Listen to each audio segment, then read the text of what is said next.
All right, stand by. I'm having a little bit of technical difficulties. Stand by.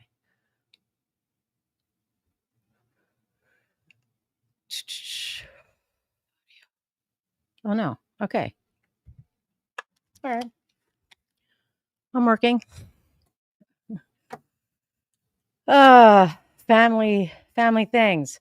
Bob's been coaching and dadding and running around, so I made him go eat because you guys know what a hangry Bob is like. So, hello, welcome to Defense Diaries.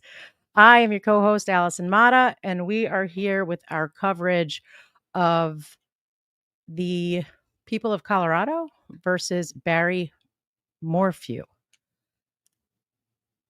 I don't know how many people know about this case. I've been doing a lot of digging in because Mandy sent us a lot of documents that were available thanks to crime timelines .com. And so I've been looking over everything from the first case to the new case. I'm still trying to wrap my mind around the best way to present it all to you guys. So let's just start out with,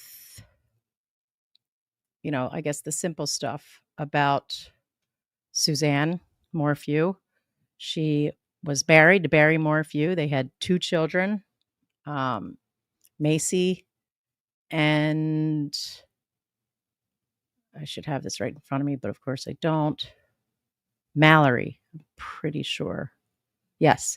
So Mallory is about to turn 26 in July, and Macy's about to turn 22 in August. She went missing May 10th, so Mother's Day, 2020. And her body wasn't found until September 22nd, 2023, about 50 miles away from her home. Her husband was initially arrested with just a bunch of supposition and a story that they pieced together that seemed, when I first looked at it, like, all right, there might be something here, but wait a minute, they're kind of making stuff up. And, there was like all this suspicious activity with him going to trash cans that he had an explanation for because he was in construction or landscaping, sorry. He says he's just cheap. So he goes around to different trash cans, throws things away. And they came up with this whole theory. So what I'm trying to decide is, do I tell you like what changed between now and then delve into everything? Or do I build like the whole story that they built for the first arrest? And then after we do that, come back and tell you what changed when they found the body. And I guess it depends on like, does everybody already know? Because I would be inclined to do it very different than Bob, who likes to like hold on to shit until the end and surprise everybody with it like no one knows anything. And I like to just kind of tell you guys everything and then start to delve into it. So let's see what you all are saying. Let's see what you're all saying.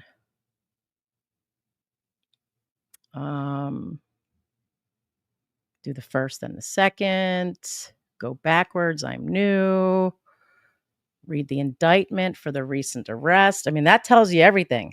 I mean, to me, the indictment for the recent arrest, you don't even need the whole thing that they built up. All right. Well, Judith has been following this case since she went missing.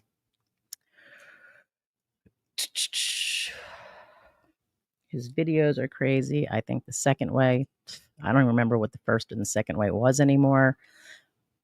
Start from the beginning, Cody says. Oh, Bob's already back. I hope he ate. Oh, he's not back. No. He's eating backstage so he can monitor what I'm doing, how I'm doing it. Well, let's see what this chick's doing here. All right, so I'll give you enough backstory. Now and then not go through like the whole entire like way they developed the initial case and then jump to the the new arrest. So let's start with, here is a video. Darn it. What have I done? Don't have my video right here that I'm supposed to have. Oh, I know. So there's a video of footage from when she's first reported missing. All right, I'm rethinking this. Let's just give you guys some details, okay? Let's just give you the timeline.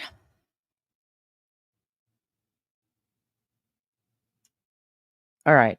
So she reportedly was missing during a bike ride. So like the husband he's calling people saying, like neighbors saying, well, go check the house because no one can get a hold of her. See if her bike is missing. So he's pushing like this. She went on a bike ride.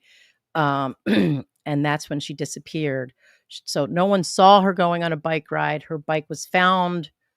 I think there was some damage to the front tire. But like she left all the things that she would have had with her in the car.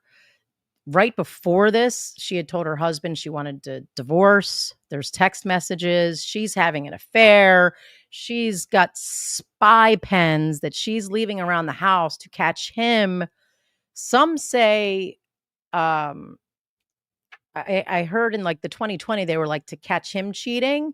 But what I saw in her text messages that I read today with her friend was that she was trying to catch his abusive, manipulative behavior with her on on video or audio. So he plans a trip. He's got a work trip in Colorado.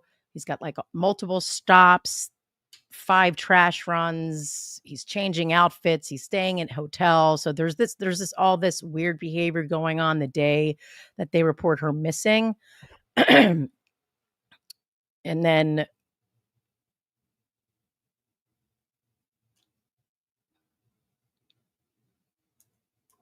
then they've got sorry, I was trying to think of what the next thing was and pull up some notes at the same time. But so again, he what I thought was one of the things I thought was weird is he asks his neighbor to go and search for the bike. And then when she says it's not there, he tells her to call 911. And I'm like, what? Why isn't this guy calling 911? Of course, when he talked to police, he said that they had like a great marriage and, you know, some contradicting information. And then, so he initially gets arrested before they find her body. But then through this discovery, and a lot of what I was going through today was like, wow, there's like all these allegations of misconduct against the state by the defense. The judge actually finds some discovery violations. There's some sanctions. They're excluded like 12 out of 16 of the witnesses that the prosecution intended to call at this first trial. They were going to go to trial without ever finding her body, but they were pushing a narrative that he used a somebody help me with my brain, like it's not a sedation gun. I'm coming into the chat.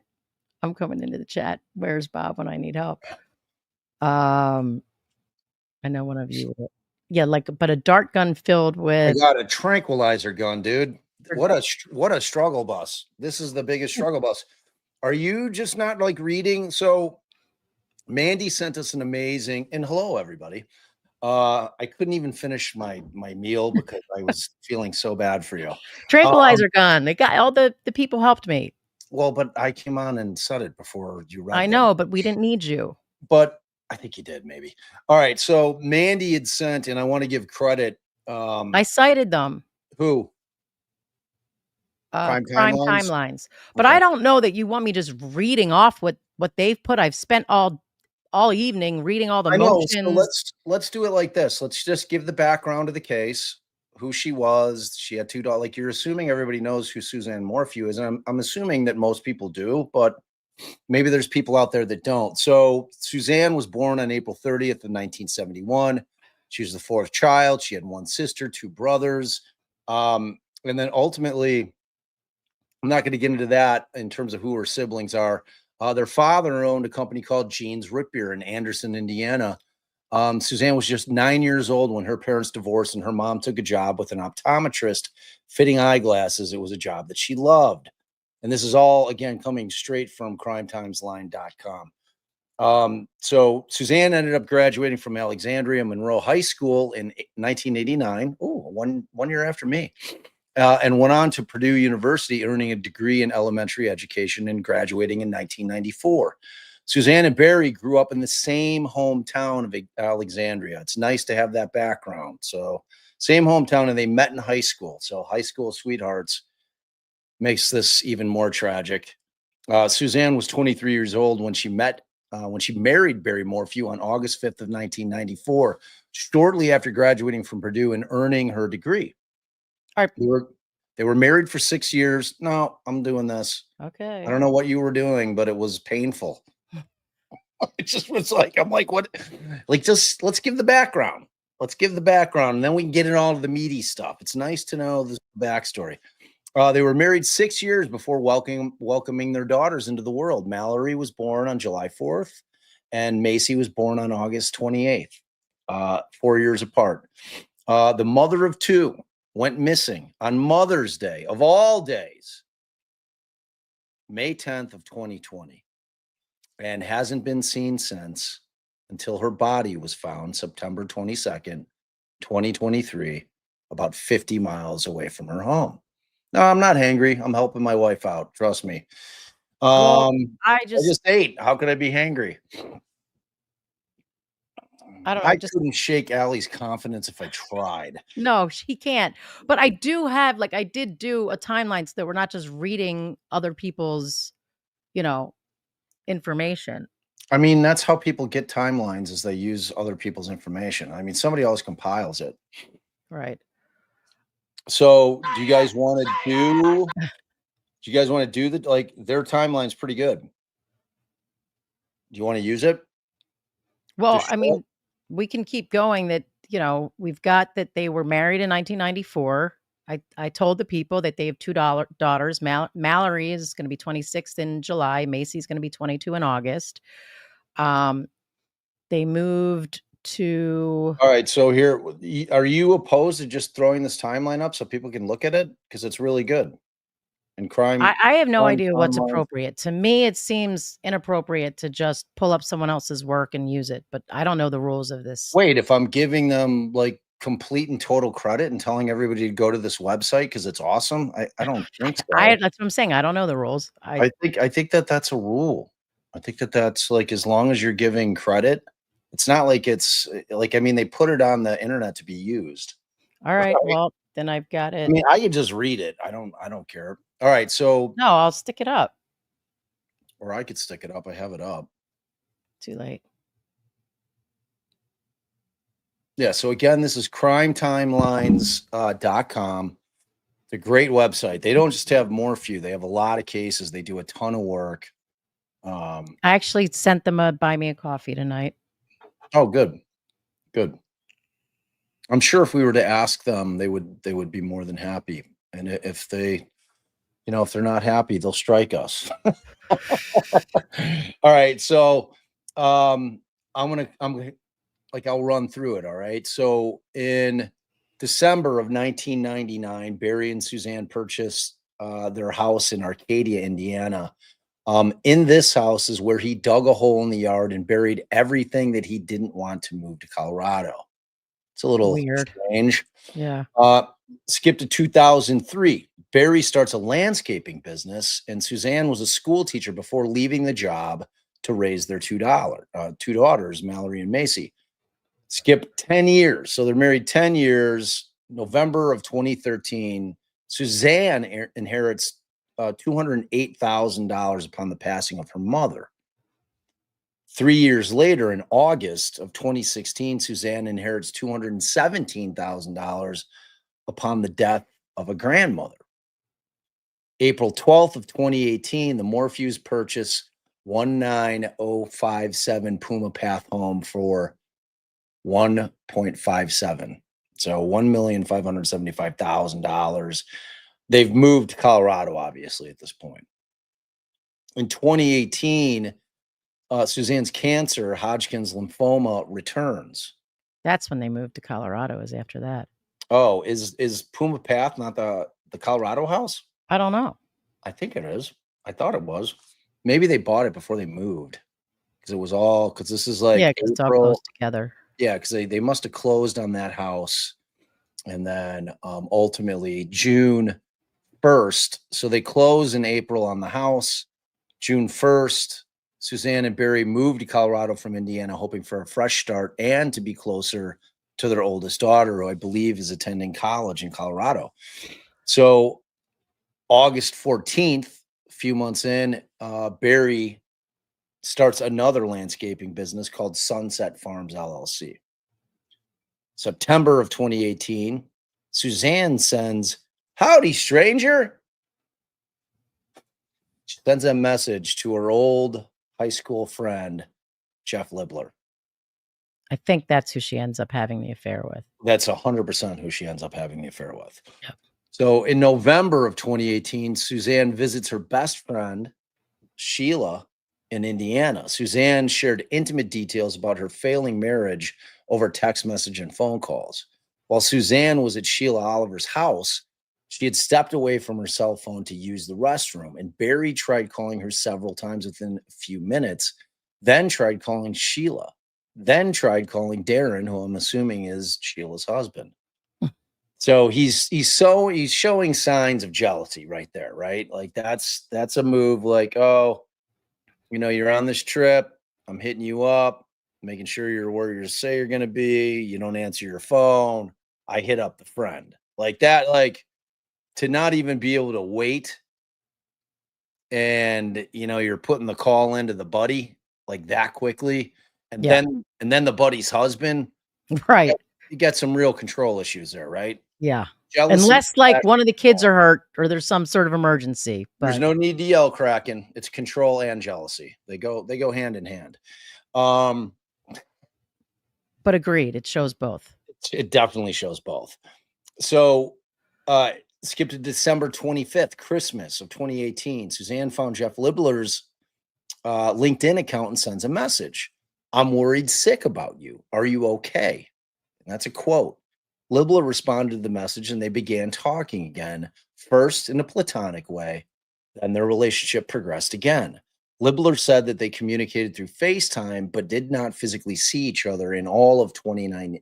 Yeah, me either, Kraken. You see my chats. I'm usually screaming. And then, but they didn't see each other physically. It was all over the interwebs in 2018. So January 2019, the clock turns during the Mexico trip. Barry takes Suzanne's phone to go through it, right? There you go. Again, control, jealousy. They're rearing their ugly heads. And Suzanne at the time is on the beach in Mexico listening to music on her phone, and Barry was suspicious of her. She hands her phone over to Barry and told him, "Do whatever you want to do. Go through it." And he does. So All of a February sudden, my 11th. thing's not scrolling, which is What? oh, okay. Sorry, go ahead. I mean, yeah, like I'm using my own. So you can just keep up with me. So February 11th through the 14th of 2019. Okay. Suzanne takes a trip down to NOLA, New Orleans, with Jeff Libler. They meet up in NOLA while he is there for a conference. So it's on. It's on. April of 2019, Suzanne with Jeff Libler in Indiana. So they're traveling, hooking up, and it was like, it's on, full on. July of 2019, Suzanne and Libler meet up in Michigan. Barry calls Sheila Oliver while Suzanne was in Michigan visiting her father, wanting to know why Suzanne wasn't returning his calls. Skip to September of 2019. So wait, should we assume at that point that he's told she's not with me, or that this woman's covering for her? It doesn't. I wonder. Well, like I don't know if she's like the beard, like if she's telling him that I'm going to hang out with Sheila, and I don't know. So because it says back here, like it seems like Sheila's back in Indiana, Right. right? Because that's her best friend in Indiana. So it seems that maybe Suzanne was like, you know what, I'm gonna go hang with Sheila for a few days. And then she'd make the trip to wherever she was meeting with Jeff. Or, And but this says like she was visiting her father slash Jeff. So I in don't know. Michigan was in, so Barry calls Sheila while Suzanne is in Michigan with her, visiting her father, wanting to know why Suzanne wasn't returning calls. Now, is presumably Sheila coming with her to visit her father? I mean, it's not Right. beyond the I mean, scope, that's not not beyond beyond this. the pale. Right. But whatever the case may be, I mean, it sounds like that she, told her homie, I'm like, look, you gotta take care of me on this thing. This dude is like a nightmare. Like I'm feeling it with this old fling of mine, Jeff. So if he calls, you gotta have my back, type of deal. Skip to September of 2019. Suzanne tells Sheila Oliver about leaving her marriage. She's like, I sort of wish he would just get fed up with me and leave. She wrote of her husband. I told him I'm done. I need peace. I'm over it. Move on, bro. Like I don't need your shit no more. Skip to October 19th or October of 2019. Libler and Suzanne in Dallas. So Libler has a sales meeting in Dallas, and Suzanne was traveling to Phoenix. So she leaves in a day early, and she goes through Dallas, staying at the same hotel that Libler's staying at, the Galleria in North Dallas, with the ice rink inside. So Suzanne and Libler spend 2 nights at the Galleria. So Suzanne was going to the Phoenix conference to become a certified fitness instructor with the mindset of, what am I going to do if I leave him? She talked to Libler about Barry's moods and anger, saying as long as he gets what he wants, everything's fine. Talking about a control freak, narcissist. So Libler said he and Suzanne had a mutual understanding not to dive too much into the problems that they had with their spouses. Okay, so they're like, both our shit's kind of fucked up. Let's not really talk that much about what's going on with our people, and let's just focus on the magic we're brewing here, right? So November 30th of 2019, Barry gets a burner. That's what we call it. Barry gets a burner in 2019. So December of 2019, Suzanne and Libler stop talking on the phone because she's afraid Barry will find out. Now that's interesting. Is she in fear of him at that point, to the point where she's worried? Because we know she wants out, right? And like, one way, if you're not terrified that the person that you're with is going to kill you, to get out of a marriage is to be unfaithful and let them find out about it. That's certainly one way to get out. So now she's like, by way, we can see that she's already told him, I'm done. I need peace. That's been out there for a couple months at this point. And now we're to the point where she's like, I wanna get out of it, but I'm afraid that this is not the way to do it, because I'm afraid of what Barry might do to me. Like, that's the vibe that I get from it. Right. And I like I said, I read the pleadings, I looked everything over. There were text messages about um it sounds like they might have discussed that they've got issues, but that she was going to wait until one of the kids, like the 2 more years for the other kid to leave for college. And I'm sure they're going to get into it in this timeline, that there were messages about she doesn't feel safe at home. So there's definitely a fear of violence. Yeah, for sure. And there was an admission at some point that there had been violence. He had been physically violent or aggressive in their relationship. All right. So now I saw when you and Mandy and Tracy were working so hard to put all this together. Thank you very much, by the way, all of you. I heard you talking about the spy pen thing, right? Right. So, in January 20th, Sheila gives Suzanne the spy pen during the trip to Florida. Suzanne sees Libler and records a conversation with him on this trip. So at 9:08 a.m., Suzanne takes a call on speakerphone and she states, "Hi, sweetie, I'm good. How about you?" Suzanne and Jeff discuss her trip in Florida. She stated that Barry was flying to Florida and she thought, it's just weird stuff. The whole Valentine's Day thing in Audible. And I was kind of happy to hear that because maybe we are in the clear. And then Suzanne stated, "Jeff, come on. I'm Wait, the one who no, started Jeff replied, "Well, like I Oh. said, I don't want it to be a stressful thing. I just don't." Okay, you be Suzanne, I'll be Jeff. All right. So Suzanne says, "Jeff, come on. I'm the one who started this whole ball rolling. I mean, there's a lot that went on last week that I haven't told you about, and not good stuff. So I really think he feels bad about that too. You are not a home wrecker. You are my lover and my sweet friend and the man I love dearly. Okay." And Jeff states, "I won't. I just want you to be happy. That's all." I'm looking at the man who makes me happy. All right. And then February 2nd, Suzanne and Sheila Oliver meet up for a girls' Super Bowl weekend. Suzanne talked with Sheila again about getting out of her marriage. Why don't we alternate so I'm not All right. hoarding up all February 4th, Suzanne and Libler. Suzanne's with Libler while she was visiting her father in Florida.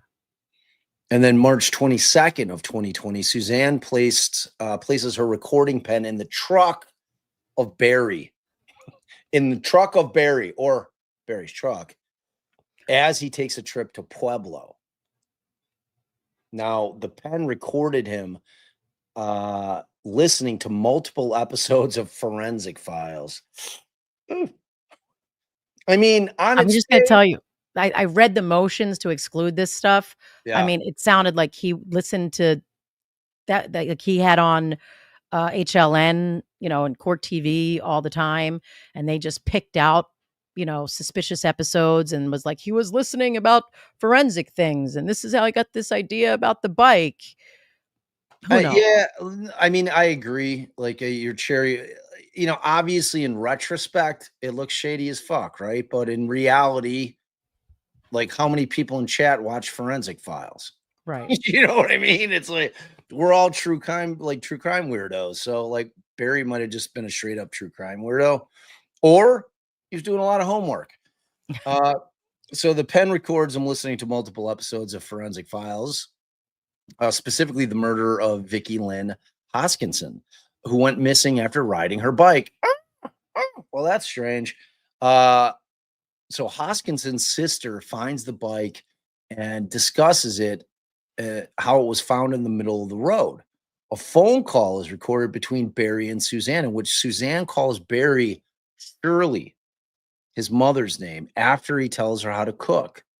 Barry asks Suzanne why she has to, quote, be so mean to him. Much of the conversation is unintelligible because of the truck noise. It's your turn. So during the recording, Suzanne told Barry the following: "This is all I ever hear all day. This is all I ever hear all day. What I'm not, what I should think," and then undecipherable, "I'm not listening to that anymore. Listen to me. Listen to me." Barry interrupting. "Listen to me. Listen to me. I have lived for years being told how I should feel, how I should act, how I should look, and what I should drink and what I shouldn't drink. what I should put in my body, what I shouldn't put in my body, undecipherable. I fell into this. This is not undecipherable, controlling, more talking. It's not okay, front and back. Wow. Later in the conversation, Suzanne and Barry were arguing. So I'll do Suzanne, you do Barry. You Obviously. want me to just No, I'm just asking you to, Suzanne, blindly go into this. Oh, so we're Oh, still talking. okay. Oh, So wait. say it So, again. Say okay, Barry wait, again. yeah. All right. So, no, I'm just asking you to, no, I'm just Blindly go asking into you to, this? you don't have to blindly do anything. I'll make plenty of money this year to pay you back. I don't want to talk about it since you yelled at me the other day. Okay. I'll make plenty of money this year, this summer to pay you back, probably within a month. This is something that I told you that was important, and you decided to go against my wishes. Later, she says, it's all about the money. 80% of our arguments are because of money. It's money. It's about money. And then an hour and 17 minutes, Barry If you says, want your money, I'm going to pay you back. I'm going to make plenty of money. And I told you it ends. I don't know. What did he say? What on April else? 21st, Okay, 2020, there's a message between Suzanne and Libler. I want to be with you. I can only be I can only be me with you. I love you. I need you. You know I was born to love you. So May 20th, Suzanne tells Libler the girls were going, told Libler the girls were going on a camping trip that weekend. Libler says anytime she was alone with Barry, she dreaded it. Didn't want to be alone with him. Barry refused to go to counseling, though Suzanne offered. Barry told her, you just need to be who you were to me, and everything will be fine. What? Okay. May 5th, 2020, Suzanne drives Macy to Gunnison, Colorado to meet her other daughter for a road/camping trip through Utah and Idaho with best friends. On May 6th, Suzanne let Barry know their marriage was over. So this is the text messages. Suzanne sends a text. Good morning. I miss you already. And then 10:17. yeah, you do that like when Barry, like I think Barry talks. So you do all the Suzanne stuff. What is this? Good morning. I miss you already. Sounds like To Jeff? Or did well, it she? doesn't clarify. It doesn't clarify. Right. I mean, I've got her actual text messages. But Suzanne let Barry know their marriage was over. I'm done. I could care what you've been Less. up. Right. I Yeah. could care less what you've been up to for years. We just need to figure this out civilly. And then Barry accuses Suzanne of having a boyfriend. Barry texts Suzanne. I Good, read that. promise you, you were wrong about all the crazy thoughts about me. Only a fool would stray from an angel like you. When I'm dead, which won't be long, you guys will be taken care of. So May 7th, Suzanne sends Macy a video of the cat Lulu from inside the Morphew home and exchanged messages with her. At 4:43, Suzanne messages Barry. Been studying all afternoon. I'm going on a bike. I'm gonna bike now. I've got veggie soup on for supper. So May 8th, this is code red here. Suzanne wrote a list of 50 reasons why she wanted to leave the marriage in her notes app. And that was at 7:02. At 8:43, Suzanne sent Barry the message, honey. Oh, Oh. sorry. Sorry, I forgot about Rob Mezzle last night, but I will continue to do your invoicing when you need to. I don't know. She Yeah. sends a message to her sister. It's hard dealing with the harsh. I think it's abrasive- but I will continue to do your invoicing when you need me to. right. There's a word missing. It's hard dealing with the harsh abrasiveness and having to show respect. He's also been abusive emotionally and physically. That's to her sister. Suzanne and Barry have a series of phone calls, which ended with Barry texted, I love you, Suzanne. Barry came home for lunch and left to change the blade to his Bobcat. Barry sends At 1:18, Barry texts Salita Stove and Spa about getting the hot tub fixed, asking when he could come out to the home. At 6:30, Barry and Suzanne are at Moonlight Pizza. Suzanne takes a pic of Barry at Moonlight Pizza and sends it to their daughters via text. So this is what like the defense was saying. All right, so she said that earlier, but then they went out to dinner and they were acting normal. None of that ever means shit when you're Right, trying to like exactly. I'm stay just saying alive. that's what the defense tried to, Right. you know, but there was one of their daughters that They was went to okay with it. pizza. She clearly still loves him. Right. One of their daughters seemed like she was okay with like trying to tell the mom you should just get the divorce, you should just go forward with it.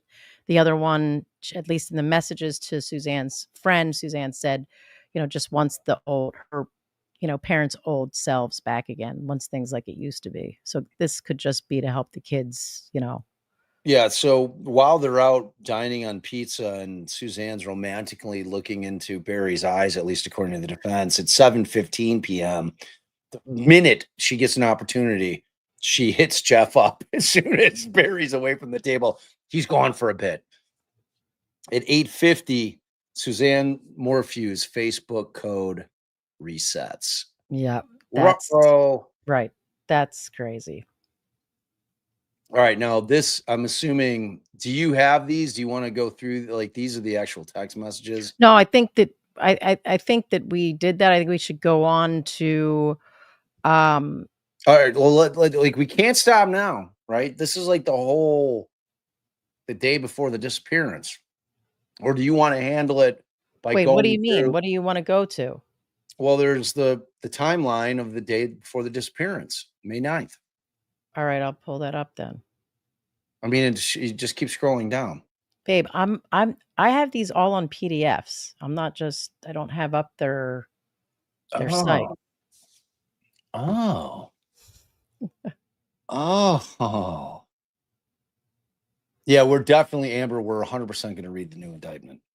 We're giving everybody background on how this case went down, who the players are. This is new. I covered this like a month ago, but I don't know who saw it and who didn't. All right, you just want me to start going through it, or do you? No, I mean, I was gonna jump to like the stuff now, but let's go. So wait, you want to skip like all the little deets from the day before of May 9th? No, we'll do it. I disagree, ma'am. I think that we should go through this. All right, go ahead. May 9th.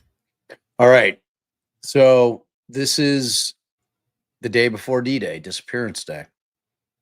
So at 12:02 a.m., there's an incoming call on Suzanne's phone. At 2:17 a.m., outgoing call on Suzanne's phone. 6 a.m., Barry's phone receives a call. 6:46 a.m., Barry's phone registered, quote, power on, comes out of airplane mode. Okay. 7:19, Barry's cell signal receives cell signal, or Barry's cell receives signal. 7:22 through 7:39 a.m., Barry's at the Tailwinds work site near Poncha Springs. 7:35, Suzanne texting Sheila, discussing Sheila's daughter's wedding on Sunday. 8:43 a.m., Suzanne speaks to Jeff about moving to Arizona. 9:50 a.m., Barry to Suzanne. You want to go on a hike? Text exchange, Barry to Suzanne. Want to go on a hike? At 11. So he's, what do you take? What do you make of that? That he's the 9:50 a.m. Hey, you want to go on a hike?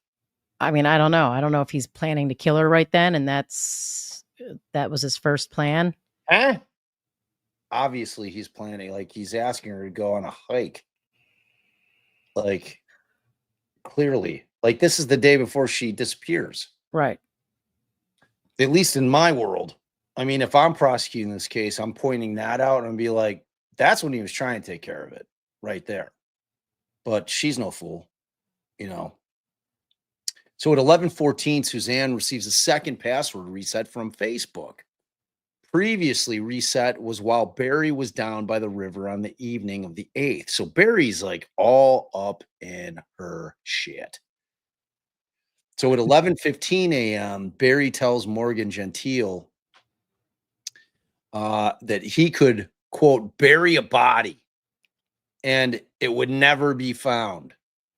And Gentile says he seemed stressed. He definitely seemed weird on Saturday. At 11:42, Suzanne sent a message to Libler. Guess who's alone again? Ooh, ooh, ooh. Libler tells the agents that the message meant that they were free to talk. At 11:50, the dead turkey hunt takes place. Barry said that he was looking for a turkey that Mallory had shot previously with a bow, but they had never found. What a crock of shit. That is the weirdest thing I've ever heard somebody. So, my daughter shot a turkey at some point, never found it. I It's really just, wanted to be able to find that turkey. to me, it was just so crazy that they assumed that, because what they're talking about there, I think, is his phone data, that he was just like walking around the house, like going around and around. Wait, but that was when he was supposed to be chipmunk hunting. It's at some point he said chipmunk hunting. I don't know if this dead turkey hunt has something to do with that too. Oh no, because maybe that Well, was, she hasn't disappeared she hasn't yet. disappeared yet. Okay, sorry. Right. So, at this point at 1:46, Barry drives to TK's house to see the backhoe, but did not get back in. But did not get back in touch to buy it. No, So wait, where are you? Next was 11 oh yeah, I missed 1:35. Barry leaves 1:35. home again, checked on a Kim, job at Kim's gym. yep, Suzanne texts Libler, so she's still alive. Guess who's home alone again? Barry drives to TK's house to see the backhoe. And then 1:45 to 2:13, Barry's at, I don't know, DSI yes, replacing the hoe. the And the then this blade, the is the blade last on the proof top. of life is at 2:03. Suzanne. Well, you missed the most significant part is he's wearing a t-shirt, a blue t-shirt and khaki shorts at that point at 1:15 to 2:13. Okay. So 2:03, Suzanne sends sunbathing pic to Libler. Last proof of life. So at 2:11, Suzanne sends last LinkedIn message to Libler. I'm on the way. Message meant, or I'm on, WhatsApp. Sorry. Message meant that they were free to talk. So why are they saying that Suzanne sends the sunbathing pic was the last proof of life? Because I mean, that could easily be Barry sending the pic. I mean, to me, that's a better kind of catfishing type move, sending a pic like, oh, here, I'm sending you a sunbathing pic. Because if they're assuming that it's Barry at 2:11 saying I'm on WhatsApp, meaning they were free to talk, and then at 2:26, Barry texts Suzanne, done, headed back. At 2:31, Barry texts Suzanne, did you leave? And then at 2:39, Libler messages Suzanne. She does not respond. It's the first unread message. At 2:43, Barry's phone in the F-350 per telematics arrives at the Morphew residence. 2:44, shooting chipmunks. This is the chipmunk story. So Barry has a 22 in the moments when Suzanne ceased to communicate with everyone that she loved in the world. At 2:46, Libler messages, hey, your weather looks great. It's the second unread. No response from Suzanne. So 2:47, Jeff sends another message to Suzanne with no response. Third unread. Jeff sends the last message of the day to Suzanne with no response at that point. So from 4 to 4:30, Barry is at Salida Stove and Spa. Salida Stove and Spa's posted hours have the store closing at 2 p.m. on Saturday. So telematics show that Barry's truck is in his garage at the time that he's supposedly at Salida's Stove and Spa. So the truck is telling the story. So at 16:44, Barry parks his truck in the garage. Barry claims to have been loading his truck and cleaning off his workbench. Wait, are you Pokey? It's Salida. I'm gonna I hear you. I'm gonna go with Salida. Barry parks his truck in the garage. Barry claims to have been loading his truck and cleaning off his workbench. So at 17:33, Barry attempts to disable the truck GPS and sync features. So at 18:40, Sheila O sends 2 Snapchats to Suzanne that were never opened. At 18:46, Sheila O sends another snap to Suzanne that's never opened. At 21:25, Barry's truck goes into reverse, backing 96.8 feet out of the garage and down the driveway. Oh no. Um, we've got another reversing truck case. So 22:17, Barry's phone exits out of airplane mode at the Morphew residence. So then we go into the day of her disappearance. I mean, it to me sounds like she disappeared on the 9th. Say Seguache. That's how I'd pronounce Seguache. Seguache. Did I get it? Did I butcher it? Did I get it? Did I get it?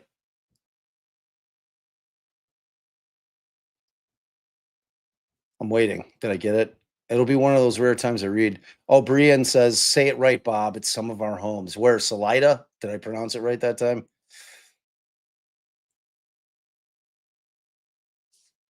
Did I say it right? Is it Salida? Sawatch. So the G is silent? Is the screen up to where you're at or no? Sawash. Sagache. I mean, come on, you guys are giving me mixed signals. Is the screen up to where you were at or no? I'm on the 10th now. So the 10th. Oh, so I passed. You went. No, May 10th. So what I was saying is, to me, it seems that the day of her disappearance was the 9th, right? So it's Salida. All right, that one I'll remember. The other one. Am I gonna have to talk about Seguache? So DCPNW says Sagache, and Marty Ross is saying Suwash. You guys tell me, because I have no clue. Never. So Pammy's saying Salida. Salida? Salida, right? Yeah, I got it. Okay, good. All right, but you guys really have me messed up on the the Sawash. So like what I don't know. Buena Vista. Buena Vista is just like Buena Vista, right?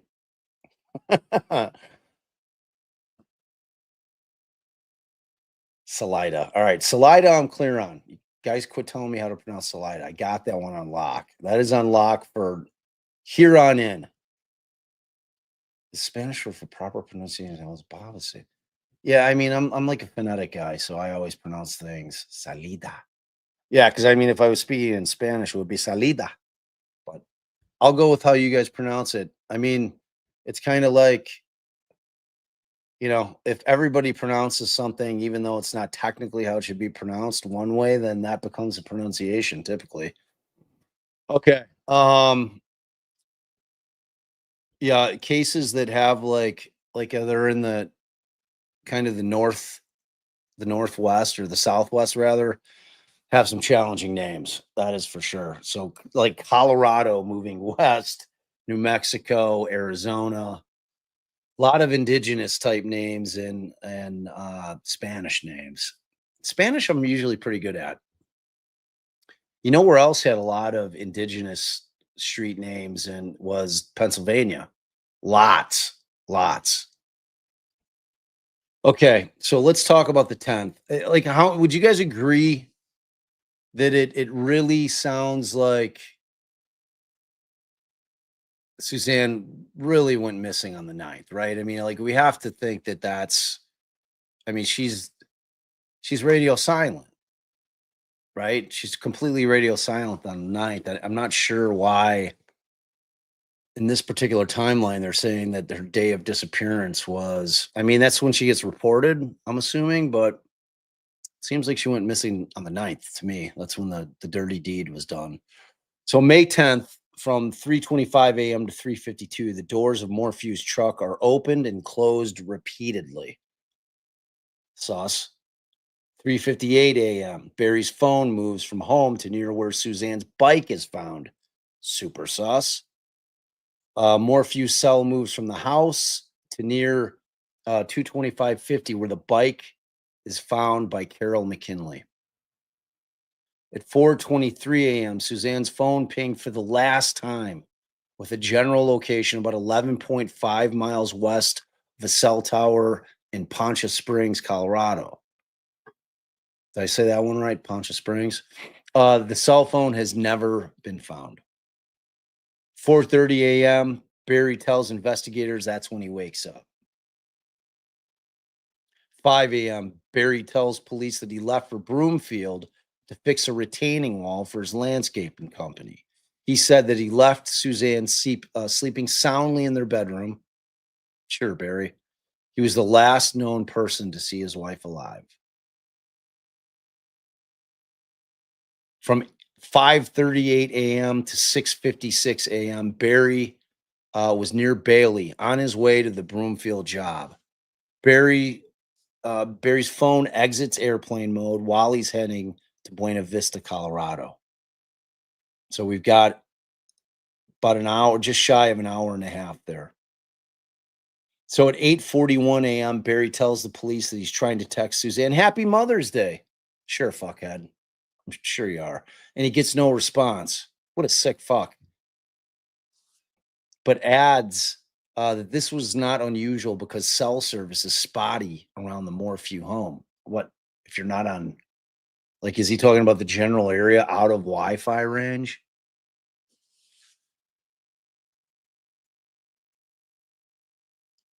Huh. So at 8:10, Morphew arrives in Broomfield, and soon after, surveillance cameras and truck data show him throwing trash away at various places in Broomfield. Now, we know from the first time that he was arrested that he was trying to say, "Oh, I'm guilty. That's the thing I'm guilty of. I illegally dump. I illegally dump." Which, Was I mean, plausible.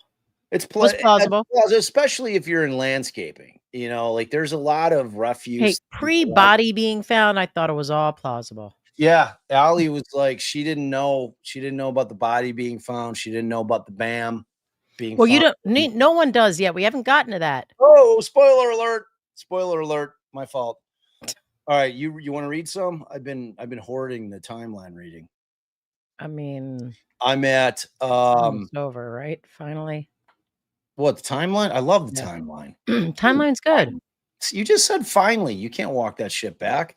Well, Can't because unring that bell. we were gonna go through like there's a lot of it. That's all right. Let's just keep going. Well, we can compare and contrast when we get to the indictment, right?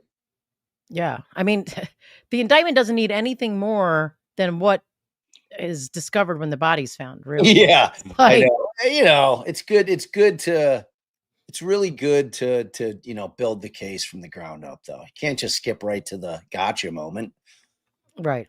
So where were you? So I was at Oh, unusual cell service. I was Okay. at So at 8:10, Morphew arrives in Broomfield, right and there. soon after, Savannah. Oh, you got him. That sorry. Yeah. Okay, 8:15, But what 8:20. I was but like let me make the other point. Like in a landscaping business, they do like they pick up like at our house. They'll like I'm like, yo, my trees are dropping sticks all over the place. I need you to pull all the weeds. Like I could see a world in which landscapers are not wanting to pay to dump that shit, and they're just dumping shit in different. So like pre knowing anything else, he probably actually did that. Like I don't think he came up with that concept out of whole cloth. Right. But on this particular day, pretty sus. All right, keep going, babe. Okay. So At 8:14 a.m. to 8:20, Holiday Inn Express in Broomfield, trash dump 2. He said he parked there because he hoped someone would come out and he could go in for the free breakfast. At 8:35, surveillance video from the hotel showed Barry walk through the front doors. 8:41, Barry texts Suzanne that he made it to Broomfield and asked her to call him when she got a chance. You up? Happy Mother's Day. I love you. 10:10, Barry left the hotel. During that morning, he visited McDonald's and threw out something small, which he told police later was wrappers. He then went to the warehouse store where he throws away more trash. He also visited the work site where he was to At the repair. car wash. He visited a car wash and the men's warehouse. Wait, I haven't gotten there yet. Wait, that's like, what are you reading? Are you not reading the exact? Oh, men's warehouse. Yeah, I'm missing stuff. So you better read. So 10:10 a.m., you said Barry leaves the hotel. During that morning, he visits McDonald's and throws something small out, to which he told police later that it was wrappers. He then visits his car wash and a men's warehouse store where he throws away more trash. He also visits the work site where he was to repair a retaining wall for around 20 minutes, but didn't follow through because work was prohibited on Sundays. And then do you have 12:42? Just you finish just in case I'm missing Okay. stuff. So from 12:42 until 5:55 p.m., surveillance video showed that Barry did not leave his hotel room. At 3:30 p.m., Barry texts Suzanne to call him. I'll have to say this. If it's from 8 a.m. to 3:30 and you don't get the like Mother's Day response text, crazy.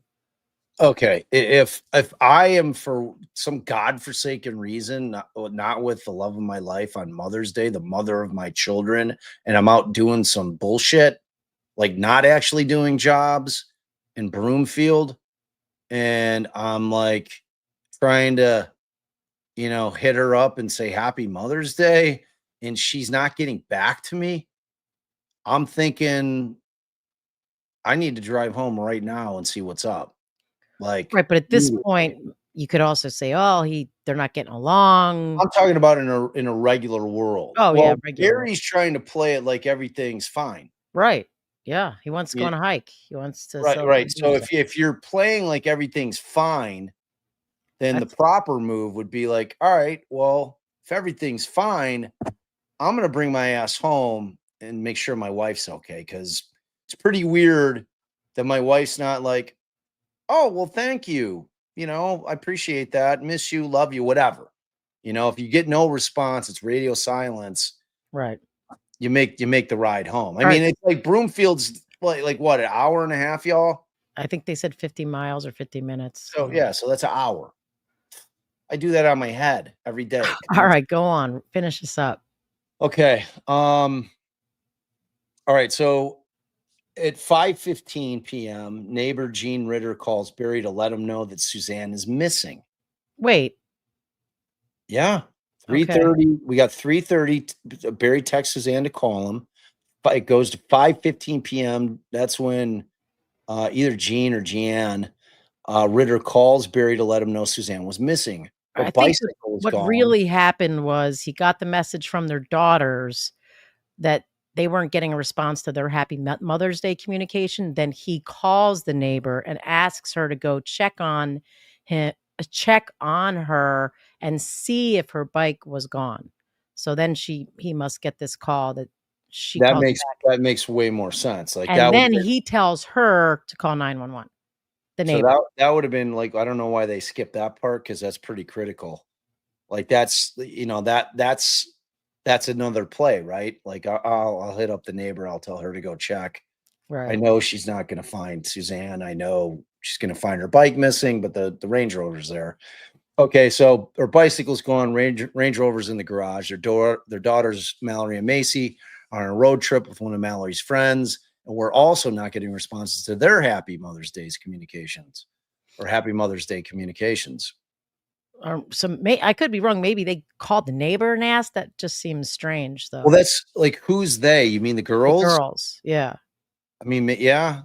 I mean, at some point, he definitely told the neighbor, go check if the Because bike is why gone. wouldn't they call dad? Right. They'd be like, "Yo, like, mom's not picking up. Like, are you with her or near her? Like, why?" Right. Like, that has to be somewhere in the timeline, right? Like, Right. that's what I would assume would take place in real life. So at 5:38, the DA investigator Alex Walker is informed that Suzanne is missing. As evening falls, deputies arrive at the Morphew home and they discover Suzanne's bike with colorful pedals down a ravine near the home. The handlebars are twisted. At 5:45 p.m., Morphew receives a second call from Ritter. At 6 p.m., Barry makes several trips to his truck bringing in tools. At 6 p.m., Miles Harden, a friend of Macy's, is contacted by law enforcement. He drives around and looks for Suzanne with no luck. He tells deputies that Suzanne has never gone up the trail where her bike was found because the gains are hard and it's a crazy climb. So at 7:10, detectives speak to Barry over the phone. He says that Suzanne, quote, rides her bike regularly and usually leaves between 8 a.m. and 9 a.m. 7:36 p.m., Suzanne Morphew's mountain bike is discovered by sheriff's deputy on the side of a cliff off a road near the family home. So at 8:46 p.m., Barry finally arrives home in his truck. He asks the deputies if they, quote, saw any cats on the road, referring to mountain lions. They responded that they hadn't seen one recently. See, that was probably what his whole plan was with the hike. Like, I'm just gonna toss her down. She'll get eaten by some mountain lions. Now, do you have where they find the bike? I saw you guys post that in our chat. Do you want to show where they discover the bike? Yeah, it's just it was like a 15-minute, Well, 17-minute thing. So let's go just through do it. some of it. Yeah. Yeah, just zip through it. We don't have to watch it regular speed.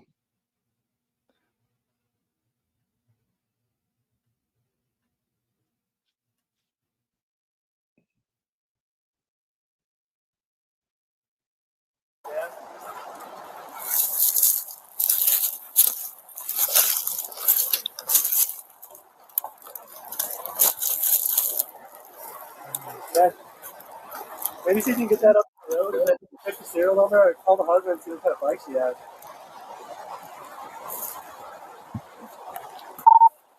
Somebody check it on.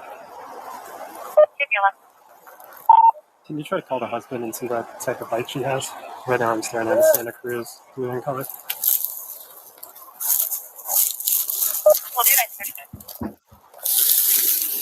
Oh my God. These fucking idiots. No gloves. Manhandling the bike, handling the handlebars, the Right. seat. Oh my God. These fucking idiots. Moving it from its location. Oh my God. Why are some cops so fucking stupid? How many of you in chat would have done that with the bike? Yeah, Raise because your Rem's hand. not going to. I'm just looking up for them. They would have been standing there telling the cops, "Hey, Yeah. don't touch it. Check off. Wear your gloves. Can you take a picture first? Wear your gloves." I mean, she's missing at this point. Yeah, it still works pretty good. Fucking guys. Yeah, something's up with this front tire. Something's up with this front tire. Kobe, they're like she's considered missing at this point. Yeah. What do you mean it's not? That's a case, my friend.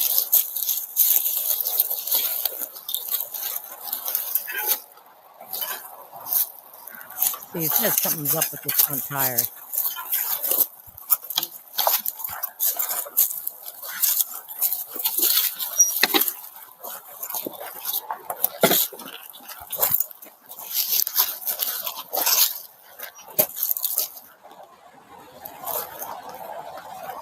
I mean, because theoretically, there could have been some. I'm the daughter's decent evidence. Okay, and I'm here. Sister. I mean, you're always going to have the problem of it's a bike that's at the house. They Like found some theoretically, unidentified DNA on the handlebars.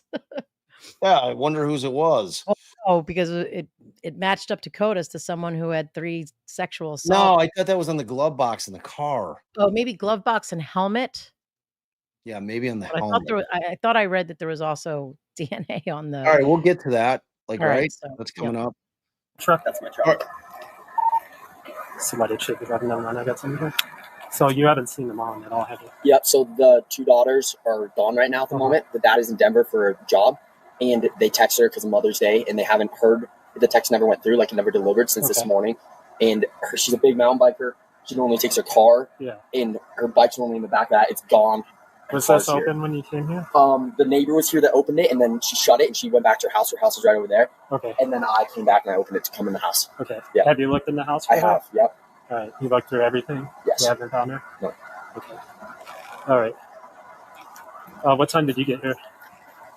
6 o'clock, and then I went all the way up Frusis. She's rode up there, and I just drove the main road, couldn't find her, and then there's a couple spots that I could check, like trails and stuff, but I wanted to come back here to just like check back in and stuff. Okay. Has she ever gone up 225? Colorado Trail, right there? Like, you know the big hill once you come off the highway? Well, she hasn't, and I haven't checked there yet because that climb at the beginning is really hard, and I think that it would be out of characteristic for her to do that, but I mean, someone needs to go there, I think. Why would you say this, like, on carry? Well, because it's kind of a crazy, it's kind of a crazy climb to get up there. It's like not really rideable. You got to push your bike before you can start riding.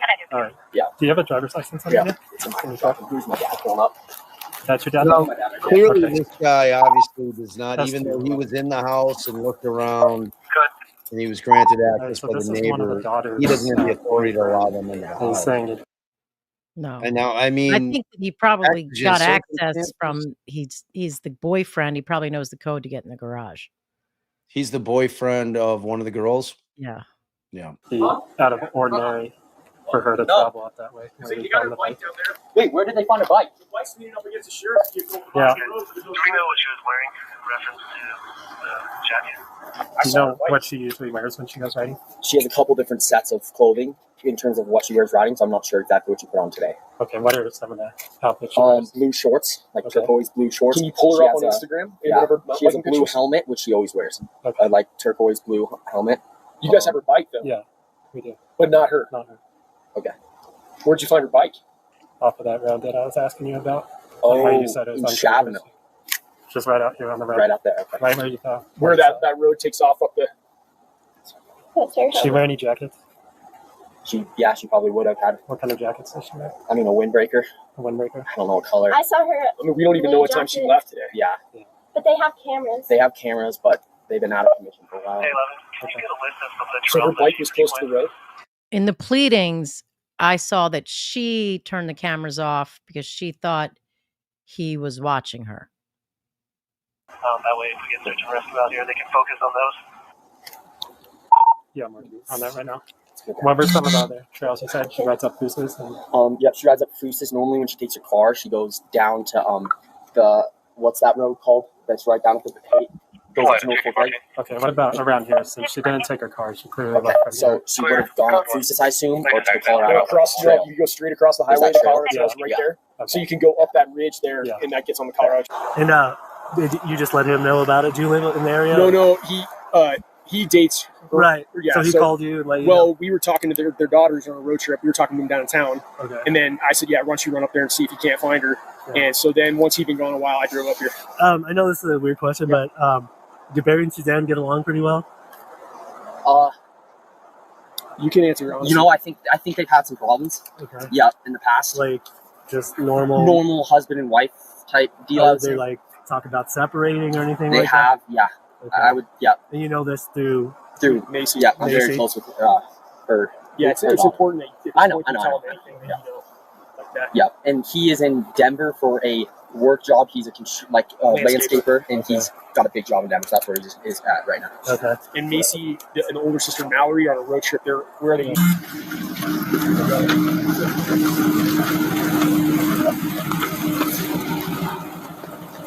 Where is it? Where's the bike? Oh, it's right there. Where was it? It was like just right down here in this little embankment. Right here. So, probably GPS is. I got the husband on scene here with me. Okay. I'm here with my daughter. She's at Barry's Oh, house. okay. All right. Yeah, you can go down Was it there. a crash? I mean, the bike looked the way it was laid. It kind of looked like it, but there's not really that much damage to the bike. That's the thing. Lion? Yeah, it was just like Was lying. it no lion? Mountain lion? I didn't see anything that would. I didn't see anything, and they're not letting us go over the site because they're getting attracted. Did you find a bike right Just here? right down in here, Do you yeah. know where my husband and son are? Yeah. Probably went down to Boom. Yeah, Down so- to the house.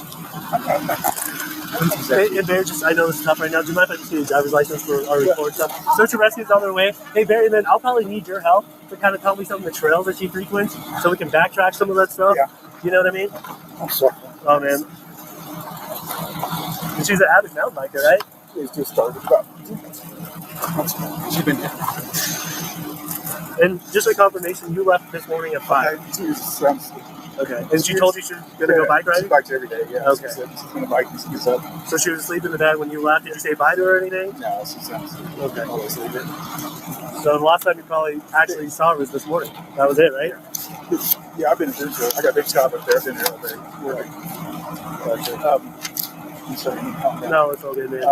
We're doing the best. We got Did a they lot of check people the house? coming. Did they, Yeah, they we got, looked through the house? yeah, they got the house, and what we're doing is we're keeping people in the house because if the dog comes, they want to get a scent from out of the house, Yeah. so they don't want to pollute that scent. So that way we can start trying. And I walked up this. Like I said, I didn't see anything out of the ordinary. Nothing looked like. I wonder if she was hurt. Did she go climb up the hill? But that's the thing. When we came here, still was daylight, right? So if she was right here, somebody would have easily, you know what I mean? Just because it was like literally like right down. It was. I mean, if we saw it coming in, somebody would have definitely seen it too. You know. Real obvious. It was like someone wanted us.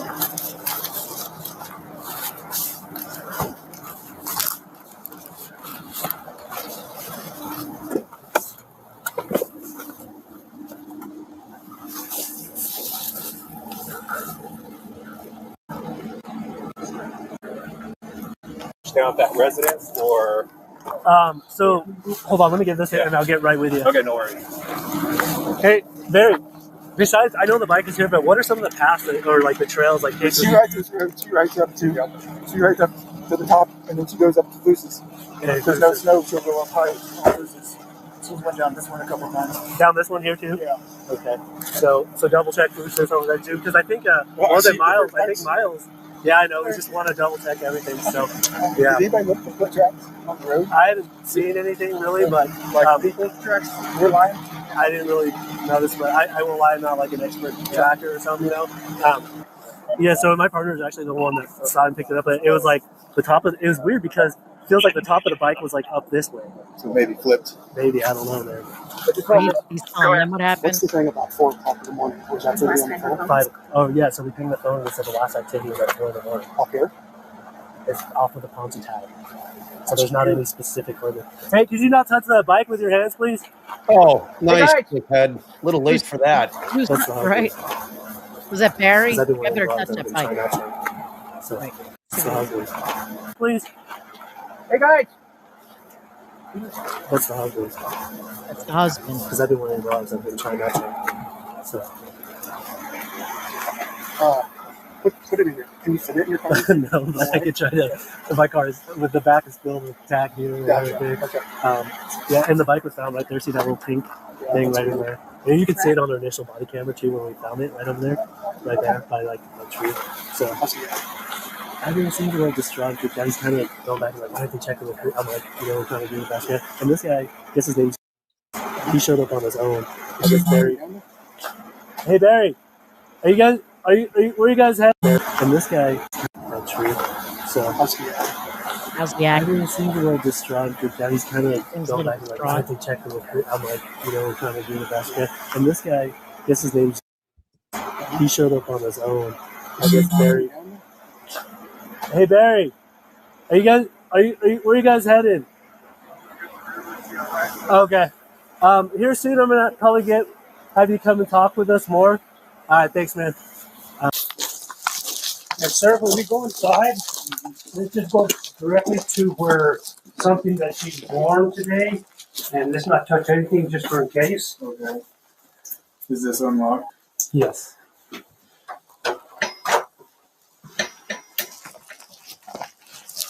Which way would that be? This way?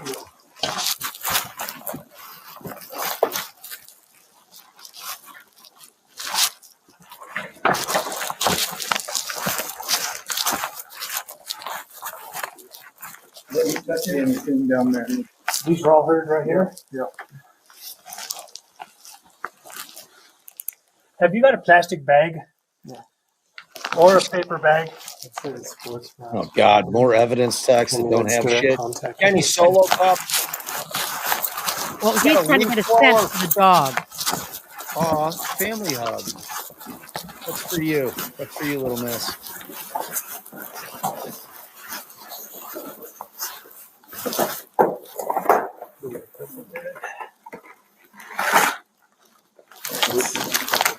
No, I'm gonna need a quarter for that bag here, buddy.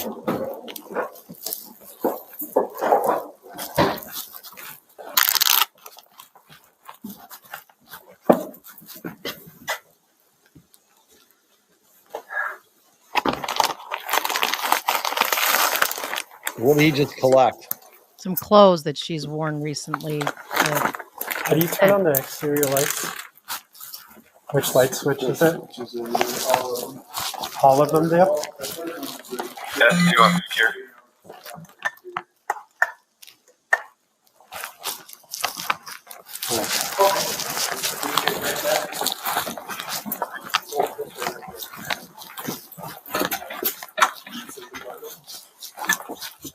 Alright, thank you. Hey, Anthony. Can I speak to you over there once we get back? Yeah.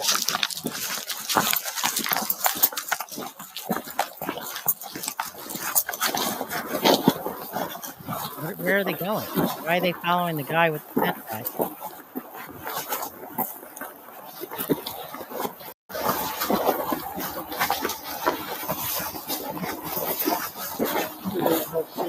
Right there. So you realize what you grabbed, right? Those shorts? Yeah. Those are for mountain biking. Yeah. Like the padded shorts you were wearing in the mountain biking. Yeah. So that I'm curious. Yeah, I saw that. But they were bike shorts. Yeah. And so I let them, if you like anything for the house ready, you know what I mean? Yeah, I know what's with that. Oh, they're just talking about how the smell will be good on that. All right. So then he puts out a video begging for her captors to. Let's watch this. All right. Oh, Suzanne, if anyone is out there that can hear this, that has you, please, we'll do whatever it takes to bring you back. We love you. We miss you. Your girls need you. No questions asked. However much they want, I will do whatever it takes to get you back. Honey, I love you. I want you back so bad. What are these ads over Barry's stupid face? I don't know, because it was he put this up on Facebook. Uh-huh. So and then there is the That was it? yeah, but then wait, where is the other one? Hold on. Then I wanted to play when they found. That's not it. He could not win an Oscar, Shelley. I'm sorry. I mean, All right. So this is I was going to start news. fake crying for you to win an Oscar, but I decided against it. Investigators finally found the body of the woman who went missing on Mother's Day 2020. It was an unrelated investigation that finally led deputies to Suzanne Morphew's body in Saguache County. Hey, Yvette. A source familiar with the investigation told 9 News they discovered skeletal remains and identified Suzanne based on dental records and her cancer report. She disappeared from her home in Salida in 2020. Prosecutors eventually arrested her husband, Barry Morphew, charged him with murder. They dropped those charges last year, just 9 days before he said to go on trial. They said they wanted to go on trial once they found Suzanne's body. Last Friday, they finally did, near the town of Moffett, about 45 minutes south of the Morphew's home. 9 News reporter Jennifer Meckles is in Salida tonight. And Jenny, investigators have not made any new arrest following today's news. Nope, nothing that we know of at this time, Alex. This case had, for most people, pretty much gone cold. It had been 3 years since anything happened. No current suspects in the case after those charges were dismissed. So it certainly came as a surprise today for folks both here in Salida and around the country who have been following for such a big break in the case. More than 3 years after Suzanne disappeared, many still held hope answers would eventually come. Someone needs to keep her name out there until she was found, and now we will continue to do it until she gets full justice. Tisha Leeway spent years getting to know Suzanne at the salon, small town connections. When Suzanne disappeared on Mother's Day 2020, Tisha helped plan search parties. Learning investigators finally found something comes as a relief. I think it's great that they found, her remains, and now people can finally, I guess, get a sense of relief that now we can move forward as far as being able to find the justice that she deserves now. The Colorado Bureau of Investigation won't say the exact location where they found Suzanne's remains last Friday, only that it is near Moffett. You're looking at an aerial view of that part of Saguache County. Investigators were on site for a different case when they came across Suzanne's remains, positively identified on Wednesday. So I want to talk about that for a second. They were on site for a different case. They were like, what? Looking for a different body, or what is going on? Because darn it, I can't get back to you guys to see while this is playing. That's weird. Never happened before. But I'm like, and then he had that text, like, I can hide a body where no one can find it. I'm thinking, is this guy like for hire and he hides bodies for people? Or did he hire people that hide bodies for people, and this is like a known spot that people hide? Like, what are the chances in a area like that, with terrain like that they just happen to stumble, they're looking for another body and they just stumble upon this body? I mean, when you told me that, it kind of blew my mind, because what they said in 48 hours, they didn't make it seem like that. They were like, like the way they made it sound in 48 hours when we watched it the other day, they're like, oh, we have a pretty good idea where Suzanne's body might be, but we have to wait for the snow to melt. It wasn't like, I didn't hear anything until you told me that they were allegedly looking for somebody else, and that's where they ended up finding her. Yeah. So Kristen says, yes, Allie, they were looking for another woman. I remember that. It's crazy.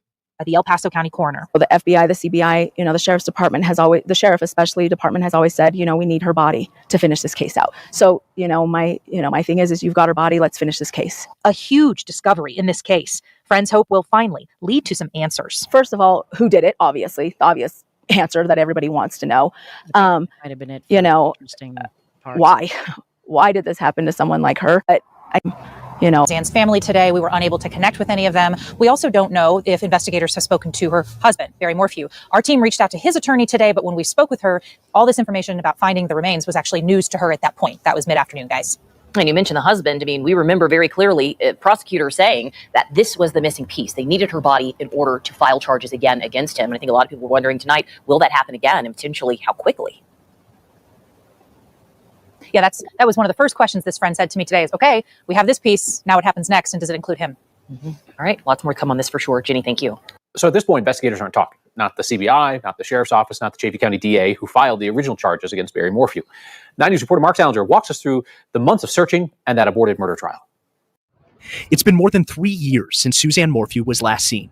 3 years since the day law enforcement believed she was killed. Investigators say this is the final picture Suzanne took on the afternoon of May 9th, 2020.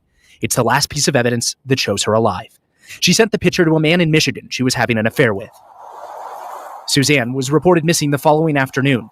The first deputies to arrive at the Morphew home found her mountain bike nearby in the woods off the road.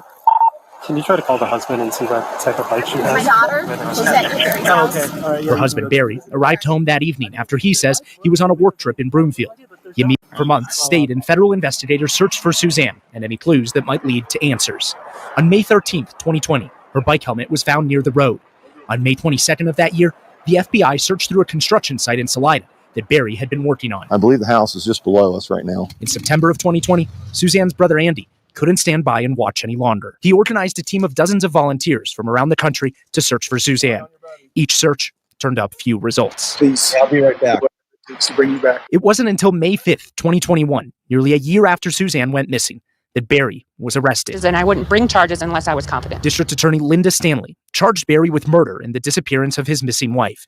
She didn't reveal what evidence she had, but promised the public there was enough to convict him. And it's about all the individuals that knew her and loved her and cared about her. After a year of preliminary hearings and pretrial court appearances, prosecutors dropped the charges against Barry, saying they don't have a case without the testimony of the expert witnesses the judge ruled to exclude from trial. That's what innocence looks like right there. How do you feel, Barry?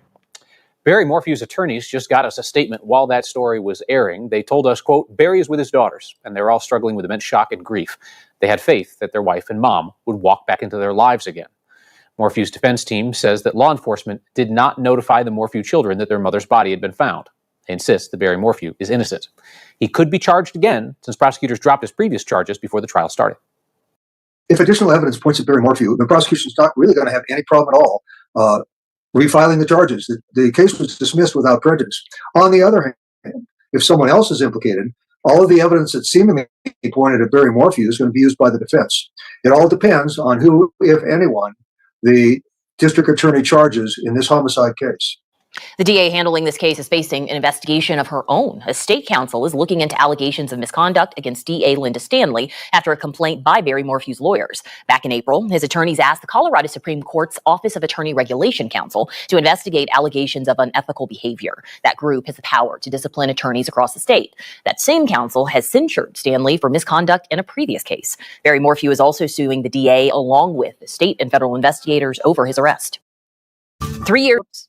So there was a civil case filed against all these people. It does seem like there was some Brady violations, some hiding the ball, some hiding of evidence. But let's get to the new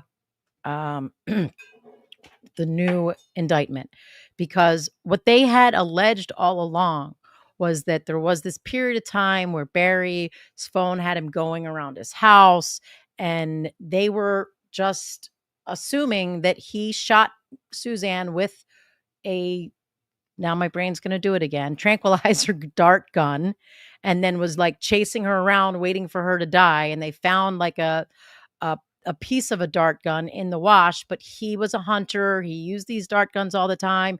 And at the time, I'm like, they're just making up a story. Like, where are they even pulling this out of their assholes? But then we get to, they found her body and what that has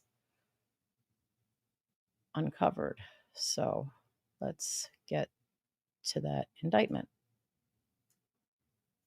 Is this it? This is it. Okay.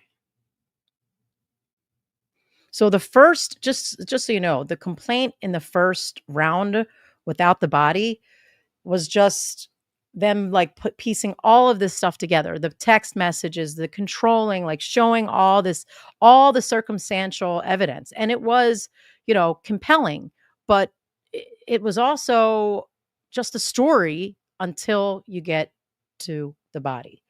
So let's pull that up and let's go through it.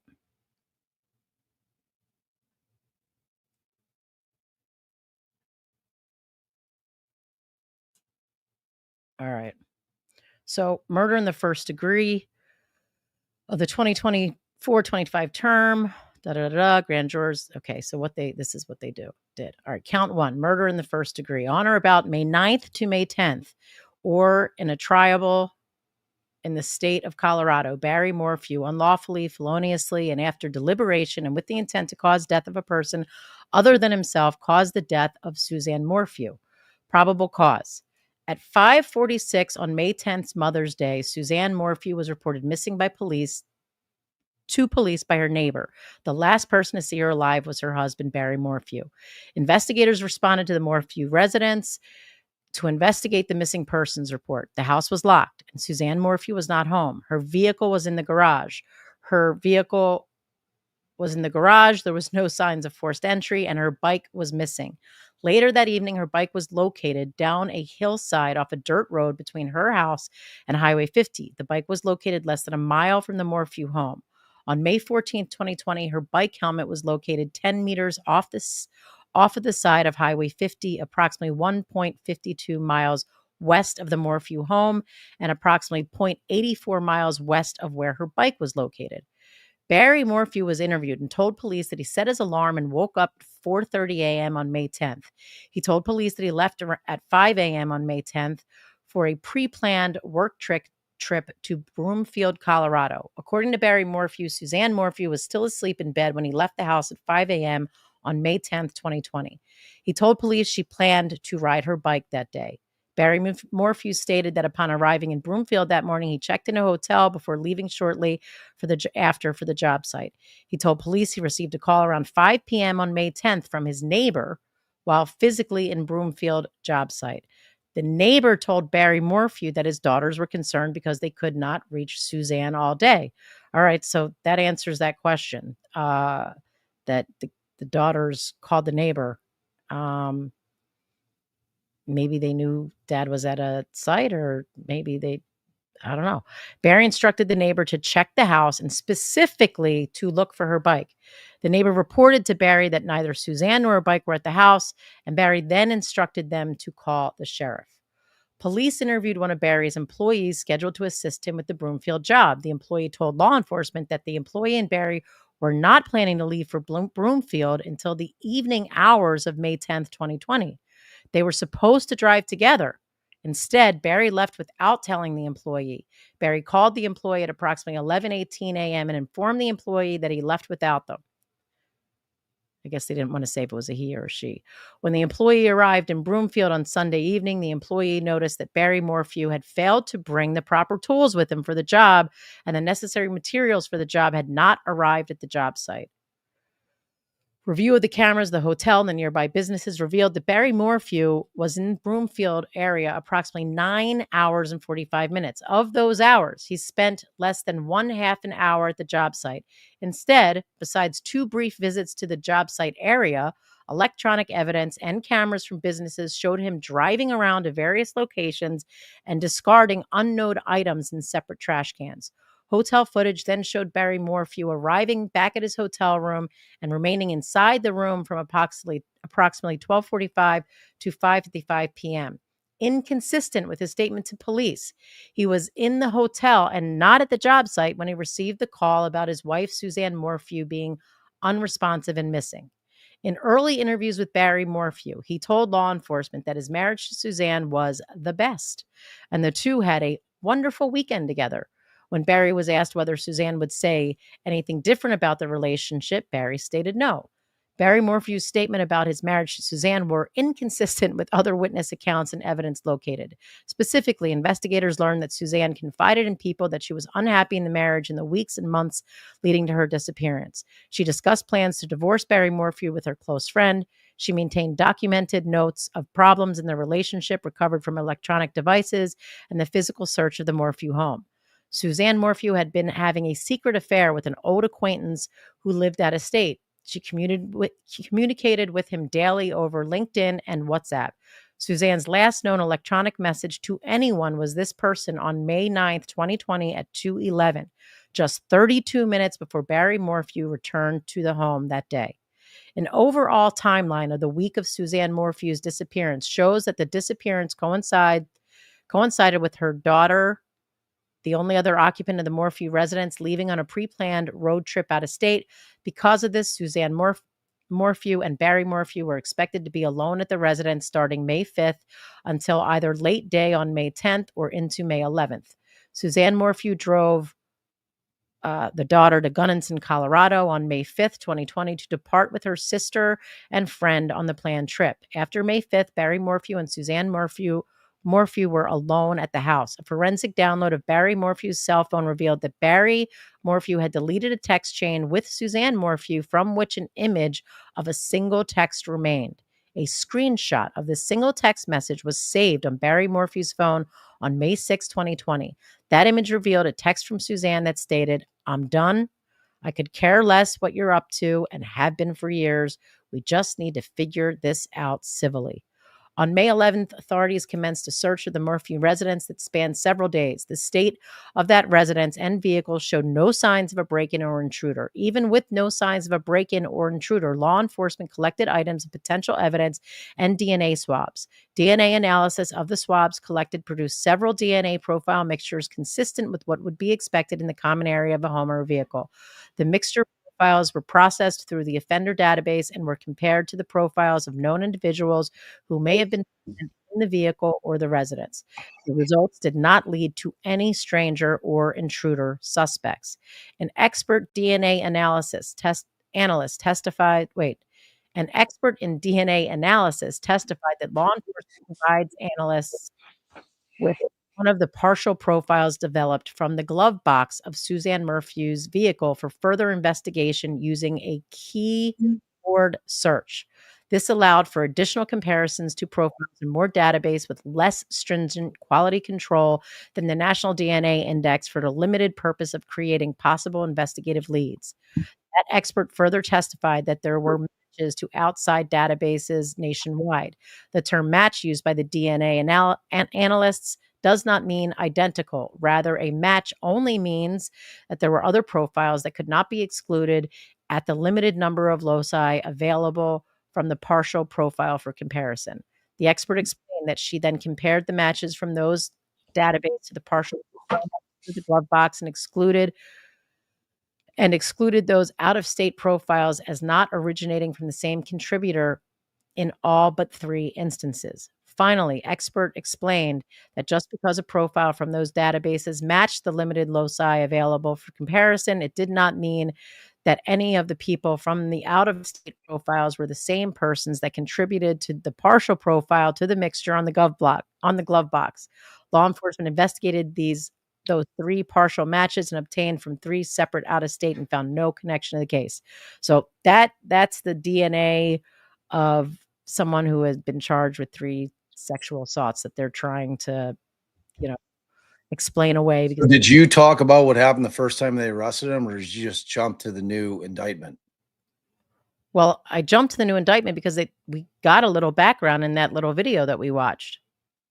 Oh, I wasn't on. I was re-recording. Yeah, they ultimately, the defense filed a motion to dismiss because they wanted to find a body. And because of their experts that were excluded, and those experts were excluded because they were a sanction. So in theory, those experts should still be excluded. It shouldn't be like the prosecutors filed a motion to dismiss, not the defense. Yes, the prosecutors voluntarily dismissed without prejudice, which means that we want to continue to investigate and we'll bring back this case if we find more. And then they did find more. Right. But they also noted that it was because all their experts were excluded as well. Yeah. And we'll see how that's going to pan out on retrial, because that should be the law of the case, that they don't get those experts. But I don't know. So in any event, that was one of the pieces of, evidence that the defense relied on. And when they tried to say the evidence was weak, was that there was this other DNA. Law enforcement located a locked gun safe in the garage during the search of the Morphew residence.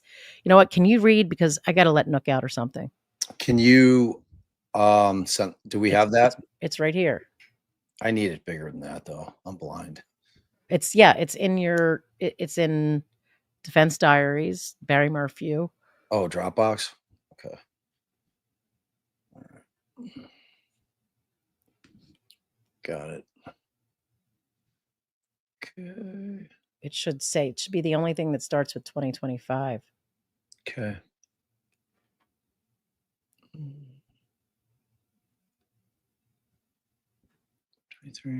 Yep, got it. And you're at the top of page 4. Okay.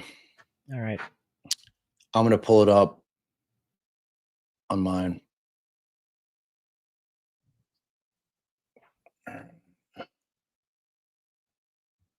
She said I was on top of page 4, right? Okay.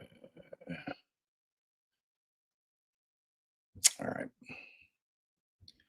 Barry's indictment. Okay.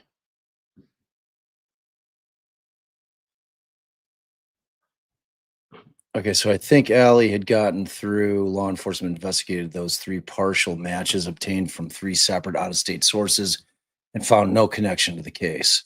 Law enforcement located a locked gun safe in the garage during the search of the Morphew residence. Inside that gun safe, law enforcement located a dart rifle or tranquilizer rifle positioned toward the front of the safe. Law enforcement also found packages of new dart brand tranquilizer darts in the gun safe.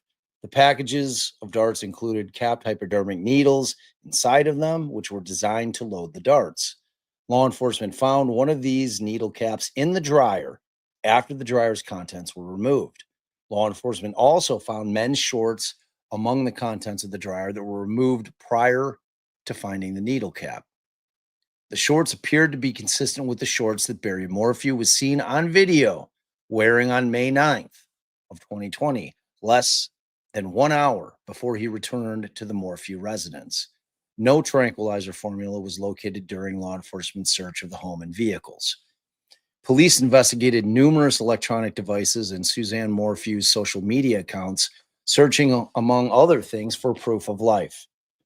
That investigation revealed that Suzanne Morphew had not communicated electronically with any living person after 2:11 p.m. on May 9 of 2020. Her last possible activity on any account protected by password access was 3:08 p.m., over 24 hours prior to her being reported missing. Records showing her typical use of electronics and social media demonstrated this was inconsistent with her typical pattern of life in the days leading up to her disappearance. Additionally, witnesses indicated they attempted to communicate with Suzanne Morphew throughout this time frame, but received no response from her. These witnesses indicated that her lack of response was out of the ordinary. Barry Morphew's electronic devices were also analyzed. A download of the infotainment system on Barry Morphew's truck recovered telematics data showing Bigger, babe. Huh? It's kind of small. Okay. Is that good? Yeah, that's good. Barry Morphew's electronic devices were also analyzed. A download of the infotainment system on Barry Morphew's truck recovered telematics showing the location and activity of his truck at certain times on May 9th and 10th of 2020. A download of Barry Morphew's cell phone showed additional location information. Based on data from the cell phone, Barry Morphew returned to the Morphew residence at 2:43 p.m. on May 9 of 2020. The data did not show his phone or truck leaving the residence again until the morning of May 10 of 2020. The download of Barry Morphew's cell phone registered events related to his iPhone. An expert forensic analyst determined that some of these events were in fact Barry Morphew's phone being turned off during the time frame of May 9 into May 10, 2020. Turning off a cellular device effectively disables its ability to record location information.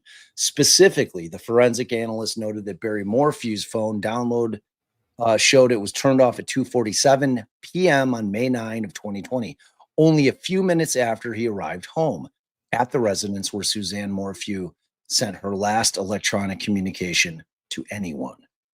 At approximately 10:17 p.m. on May 9 of 2020, the phone was turned back on. Barry Morphew's cell phone was again turned off at 4:32 a.m. on May 10th, 2020, prior to him leaving the residence on his trip to Broomfield, Colorado, and was not turned on again until 5:37 a.m. when location information showed him on the road already in the area of Johnson Village, Colorado. Testimony established that the times Barry Morphew turned off his phone corresponded to periods of time of significance in the case where location information was consequently unavailable. Now, one thing that I would have liked to have seen, and I've read through this already, I would have liked to have seen them do the same kind of analysis in terms of his ordinary use of the phone. Was it ordinary for him to ever turn off the phone? Or is he like me? I never turn off my phone. Right. And I think we'll probably hear some of that at trial. I just think when you get to the end of this, they didn't need it. They didn't need it. The first affidavit was 129 pages. Yeah. With no body. Yeah, that's like, I mean, that's the kind of thing that you got to write up when you're reaching. Pulling shit together from everywhere. Yeah. So the download of Barry Morphew's cell phone registered events related to his phone. Oh, wait. I already read that shit. Okay. Phone records for both. Oh, wait. No, I went to the wrong one. No, we're on 5. You want to pick it up? Similarly? No, it's similarly. Similarly, further analysis of the information from Barry Morphew's infotainment system, The telematics in his truck showed an irregular gap in recorded activities, specifically from approximately 3:49 a.m. to approximately 8:10 a.m. on May 10th, 2020. There is no recorded data registering Barry's infotainment system. How does this guy know how to interfere with his infotainment system? Isn't that crazy? Yeah. I mean, it's weird. An indication of no truck activity from telematics is inconsistent with other facts developed from Barry Morphew's phone, surveillance footage, and Barry Morphew's statements about his activities on May 10th. Specifically, telematics data show Barry Morphew arrived at his residence at 2:43 p.m. on May 9th. It then measures various other activities throughout the afternoon at the residence until it ceases at 9:52 p.m. on May 9th of 2020. The telematics data then shows activity resumes at 3:25 a.m. to 3:49 on May 10th at a GPS location consistent with his driveway. Barry Morphew reported to law enforcement that he was asleep during that time frame. From 3:49 a.m. to 8:10 a.m. on May 10th, the infotainment system or telematics did not register any data, despite the fact that Barry Morphew's cell phone indicated the device was in Johnson Village at 5:37. I mean, could he have taken the Range Rover? Did they check the Range Rover? I mean, I don't know, because then had they taken Suzanne's car into evidence at that point? No, they then have his car does register in Broomfield later. So it's weird. Like how would he have turn done off that? your I don't know. Maybe you go into settings and you turn something off. Who knows? I'm sure we'll hear. But again, none of it really matters once you get to the body. When recorded telematics data became available, did not register any data, despite the fact that Barry Morphew's cell phone indicated the device was in Johnson Village at 5:37 on that date, and Barry reported being in his truck traveling from Broomfield at that time. When recorded telematics data became available again in the records from the infotainment system downloaded 8:10 on May 10th, corresponding GPS coordinates showed that Barry Morphew had already arrived in the area of Broomfield.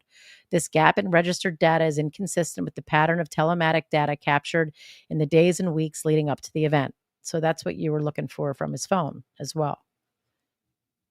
Yeah. A statement to that regard. Right. Phone records for both Suzanne Morphew and Barry Morphew were analyzed by expert investigators. The FBI CAS team analyzed phone records for both Barry and Suzanne to determine location information and device usage relative to their cell phones. In Suzanne's phone records, there was, go ahead, you go. For both Barry Morphew and Suzanne Morphew to determine location information and device usage related to their cell phones. In Suzanne Morphew's phone records, there was no indication of any user-initiated activity after the time Barry Morphew returned home at 2:43 p.m. on May 9th of 2020. Suzanne Morphew's cell phone device continued to connect through RTT data with the cell tower that services the Morphew's home throughout the night of May 9th into the early morning of May 10, 2020. Yeah, he's so fucked. Like you said, I mean, the BAM shit killed him. Thank God. But these automated data connections, however, were consistent with the tower reaching out to the phone to determine its location and not initiated by the user of the device. I mean, if he wasn't a fucking idiot, like, because the way he played it, wherein he had the cops initially thinking that she had gone missing on the 10th, like, why didn't he send some text messages from her phone to make it seem like she was still on this earth, still breathing, like throughout the 9th, like that stopping of any kind of communication with anybody at like whatever it is, 2:30 in the afternoon, whenever her last known proof of life was, is like fucking idiotic from this guy, you know? Right. I mean, I'm just, even withstanding that, you still needed this BAM shit. We haven't discussed it yet, so just keep going. Oh, everybody knows at this point, maybe. These automated data connections, however, were consistent with the tower reaching out to the phone to determine its location and not initiated by the user of the device. After 4:23 a.m. on May 10th of 2020, Suzanne's phone ceased to connect at all, ever. Again, just 8 minutes later, Barry Morphew's cell phone data showed his phone ceased to connect starting at 4:31 a.m., consistent with the cell phone download showing it powered off at 4:32 a.m. Suzanne Morphew's cell phone never registered on any of the towers other than the tower consistent with the Morphew residence from the time that Barry Morphew returned home around 2:43 p.m. on May 9 of 2020 to the time it ceased activity altogether at 4:23 a.m. on May 10 of 2020. Despite searches for the device, Suzanne Morphew's cell phone was never found. Police interviewed people that knew Barry Morphew prior to his move from Indiana to Colorado in 2018. These witnesses told law enforcement that Barry Morphew was a deer farmer in Indiana. Several individuals told law enforcement that Barry Morphew used a specific tranquilizer called BAM to sedate and transport deer onto his deer farm. Barry Morphew admitted to using BAM in both Indiana and Colorado.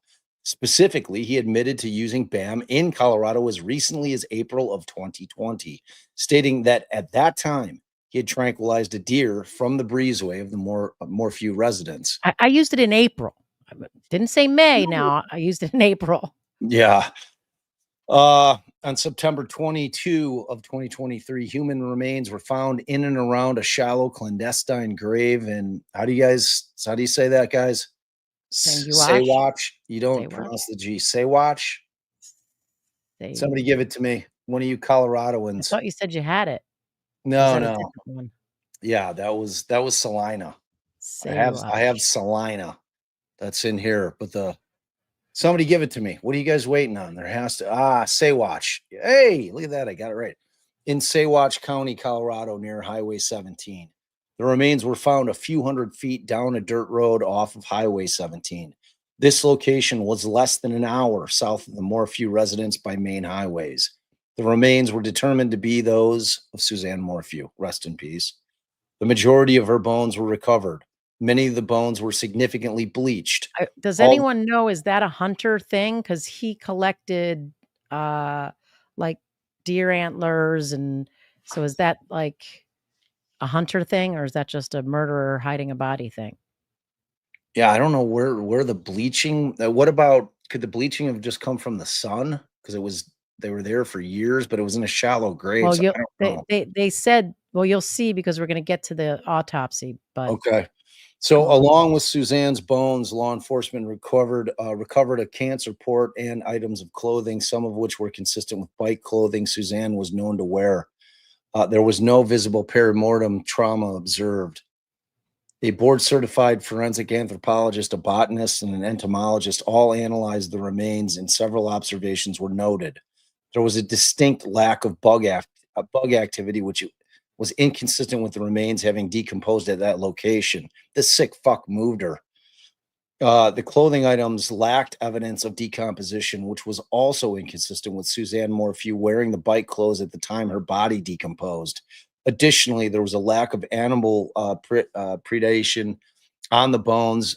There were only a very small amount of desiccated soft tissue found on a few of the bones, and there was no hair mass located. All of these features would have been expected if this had been the original grave site where decomposition had occurred. The forensic anthropologist opined that based on these factors, it was unlikely Suzanne decomposed from a fresh body to a skeleton at this location. Thanks, Ashley. Yeah, I mean, it seems like the black box would still like take the information in, but I don't know. The El Paso County Coroner's Office conducted an autopsy. In addition to the standard toxicology testing, the coroner's office conducted additional toxicology testing at the request of law enforcement for the presence of a chemical mixture known as BAM, or the combination of, I'm going to butcher these, butorphanol. Did I say that right? Azaperone or azaperone. I don't know. We're just going to call it BAM. I'm going to call it BAM, and I like the challenge of trying to pronounce them though. Meditomin, medetomidine. So from here on in, referred to as BAM. The chief toxicologist tested Suzanne Morphew's bone marrow for the presence of BAM. All three of the individual chemicals that comprise BAM were present. Additionally, the metabolic life for the B portion, the butorphanol, I can't pronounce that shit, was present. The presence of the B metabolite estimated the possibility of postmortem BAM contamination. The metabolite's presence was also indicated that her death was not immediate following BAM exposure because Suzanne Morphew's body had begun to metabolize the drug before she died. The coroner's office determined the cause of death and manner of death as follows: homicide by unspecified means in the setting of BAM intoxication. A pharmacologist and medical doctor testified about the toxicology testing done to determine the presence of BAM in Suzanne Morphew's remains, about the chemical compound itself, and about the possible effects of the compound in humans. The expert explained that the toxicology testing done by the coroner's office met scientific standards of reliability and accuracy. He further testified that BAM is a chemical mixture of the three specific compounds used as a tool for sedating animals for medical treatment or movement. Back in 2020, in the years leading up to Suzanne Morphew's disappearance, BAM was sold by only one company in the United States and could only be obtained by prescription from a veterinarian. BAM must be administered into the bloodstream through intravenous or intramuscular injection to be effective, as the skin and GI tract do not absorb it effectively. BAM does not cause sedation instantaneously, but takes several minutes to take effect. BAM is designed not to be lethal and comes with reversal agents in the prescription kit. However, BAM is not FDA approved for any human use. For that reason, there are no scientific studies available that address the possible effects the compound would have on humans. A pharmacology expert testified that the compound would render the recipient wholly immobile, vulnerable, and unable to resist any constrictions to the recipient's ability to breathe. Records were obtained. That takes away, like, that you get this kit, that it comes with a reversal, like, oh, somehow I accidentally shot her, or somehow she got in the path, and then I just hid the body, because he would have known that there was something that could have undone what had been done. And I did put this information in the chat GPT, and I'm like, hey, is there any way these chemicals or components or substances, toxins, whatever, can end up in the body other than, she was bammed with the dart? And ChatGPT is like, nah, man, that's she was bammed. Oh, I thought Chet, if you would have asked Grok would have said Barry's fucked. So records were obtained for BAM prescriptions related to Barry Morphew. Records were also obtained for BAM prescriptions for all persons within the counties and adjacent counties to where the Morphews lived and where Susan Morphew's so maybe there's some other people out there. Let's see. Yeah. Those records showed that Barry Morphew obtained and filled several scripts for BAM while living in Indiana. Barry Morphew's last purchase of BAM by prescription was in March of 2018. Barry obtained multiple kits that each contained multiple doses just a few months before the Morphews moved to Colorado. Bam Bam is the son of the Flintstones neighbor. Yeah, 100%. Yeah. Bam Bam. Bam Bam. And Pebbles. So Barry Morphew's last purchase of BAM by prescription was in March of 2018. Again, Barry obtained multiple kits that each contained multiple doses just a few months before the Morphews moved to Colorado. Records further showed that no other private citizens or private businesses in any of the surrounding counties had purchased BAM prescriptions from 2017 through 2020. Colorado Parks and Wildlife and the National Park Service were the only entities that received prescriptions of BAM in those counties from 2017 through 2020. Investigators learned that each of these government entities enforce tight regulations to monitor the BAM prescriptions, storage, and use.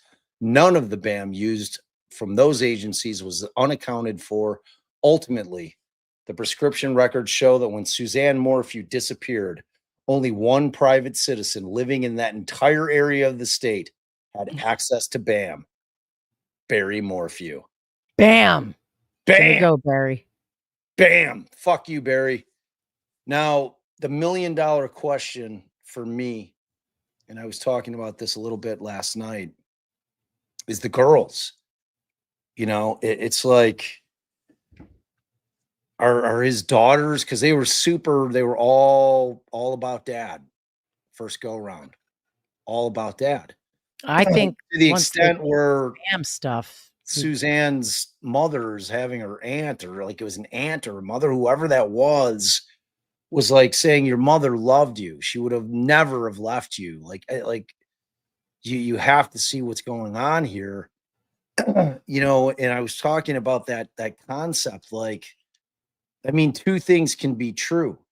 He can be a fucking controlling, narcissistic nightmare. There's cocksucker Barry's injuries, husband, by the way. and be a good dad.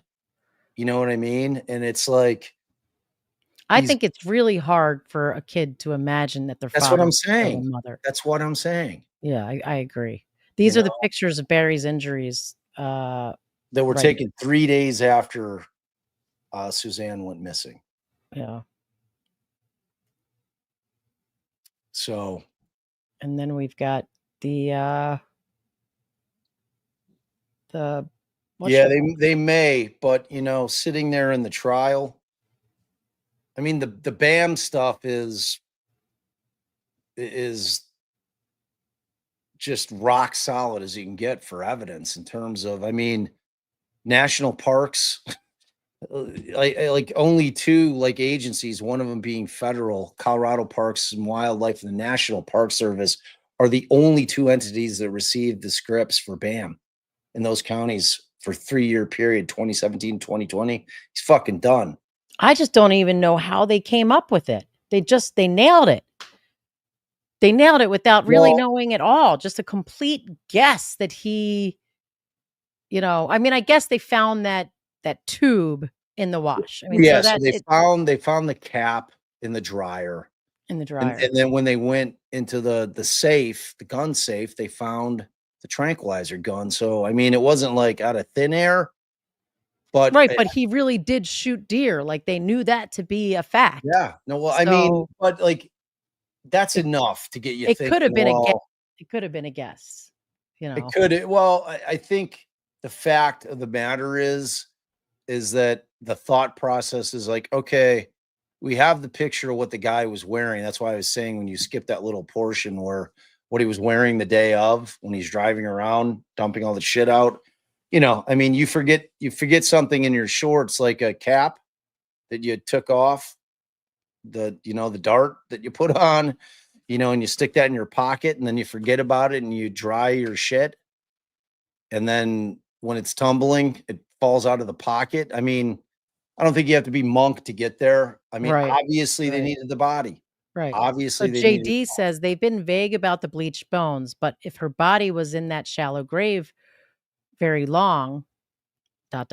Side note, the coworker had gone into Barry's hotel room in Broomfield, reeked of the smell of bleach. But what we later found out, it was chlorine that it really smelled like, and it happened. The hotel said that smell was there before. It's from that they're right above the pool. So that ended up being, I think, being nothing. So is Barry what I'm curious about is Barry using the same two lawyers that he had the first time around? I saw a motion to withdraw that was filed. Has anybody entered their appearance on his behalf yet? I mean, I think so. Because so one of the other things is that he waived extradition because he was in a different state when he got picked up. I mean, you basically have no choice with that anyway. Right. You know, but he you're waived getting extradited as long as you are the person, whether there's evidence you committed, it's just, are you the person that we are looking to get here? You know, that's all that deals with. All right. So let's read the autopsy. Okay. Hey, Emily Russell Kinsley, MD, identified by dental records. Homicide by unspecified means in a setting of BAM, intoxication. Reported history of recovery of a partial skeleton, medical port, so that's her cancer medical port, and clothing scattered in and around a shallow grave in where, babe? I think it's Sawash. Sawash County. Positive dental identification at the time of autopsy examination. Reported history. Decedent was reported missing in. Did you decide what that was? Salina? Wait. No, Chaffee? Okay. I would pronounce it Chaffee. I didn't know if you guys discussed it already. Chaffee County on May 10th, 2020, Mother's Day, and her bicycle and helmet were discovered without significant damage in separate locations within the county. Chaffee. Pammy says Chaffee. Chaffee. Okay. No indication of perimortem trauma. See forensic anthropology report. Postmortem toxicology of femoral. You do it. I can't do it. Which one? Just go with E and keep going. Okay. But I don't like it's so small for me. Postmortem toxicology of femoral trabecular bone identified. BAM. All right, don't do that. That's not good. You got to make it just like I'll power through. Okay. Or you just send it to me. It's in. And then F and C toxicology reports. F, positive DNA identification, right and left femurs. G, clinical history. Decedent was receiving maintenance. Rituxan chemotherapy. I don't know if I butchered that either. After complete remission of recurrent follicular lymphoma. Opinion based upon information provided to me at the time of this report, it is my opinion that Suzanne Morphew, a 52-year-old white female, died as a result of homicide by unspecified means in a setting of BAM intoxication. These drugs are marketed as a compound injectable chemical immobilizer for wildlife, providing pharmacologically reversible analgesia. What is it? Analgesia. Sedation and immobilization. If more information becomes available, this report may be amended. Manner of death, homicide. Yeah. And then persons present at the autopsy. I don't think that necessarily matters. The decedent was identified initially as a Jane Doe. Submitted for examination are 3 large paper bags containing bones, 7 brown bags containing clothing, 7 envelopes containing items to be described. The submitted items are radiographed. The skeletal remains are submitted in 3 bags labeled Jane Doe R and 17, day 1, Jane Doe R 17 in Sawash County, day 1 skull, Jane Doe R and 17, Sawash County, day 2 and 3. The 3 bags contain multiple human and non-human bone fragments, dirt, and a wood fragment. The submitted human bones include a skull with mandible, sacrum, multiple ribs, bilateral radii, and ulnae, manubrium, and sternum, right scapula, clavicle, right and left femur. I mean, I'm glad you stacked up to decide to read this. Right and left tibia and fibula and multiple vertebrae. None of the bones bear any residual soft tissue. The right. Travis says analgesia or Giza. Giza. I think it would be analgesia. Okay. The right femoral head is retained for toxicology testing prior to release of forensic anthropology examination. Then they have the medical device that was found in the grave, the medical port, 7 brown bags to CBI that contain pale pattern baklava, a pink and light colored leather work glove, a light colored balaclava.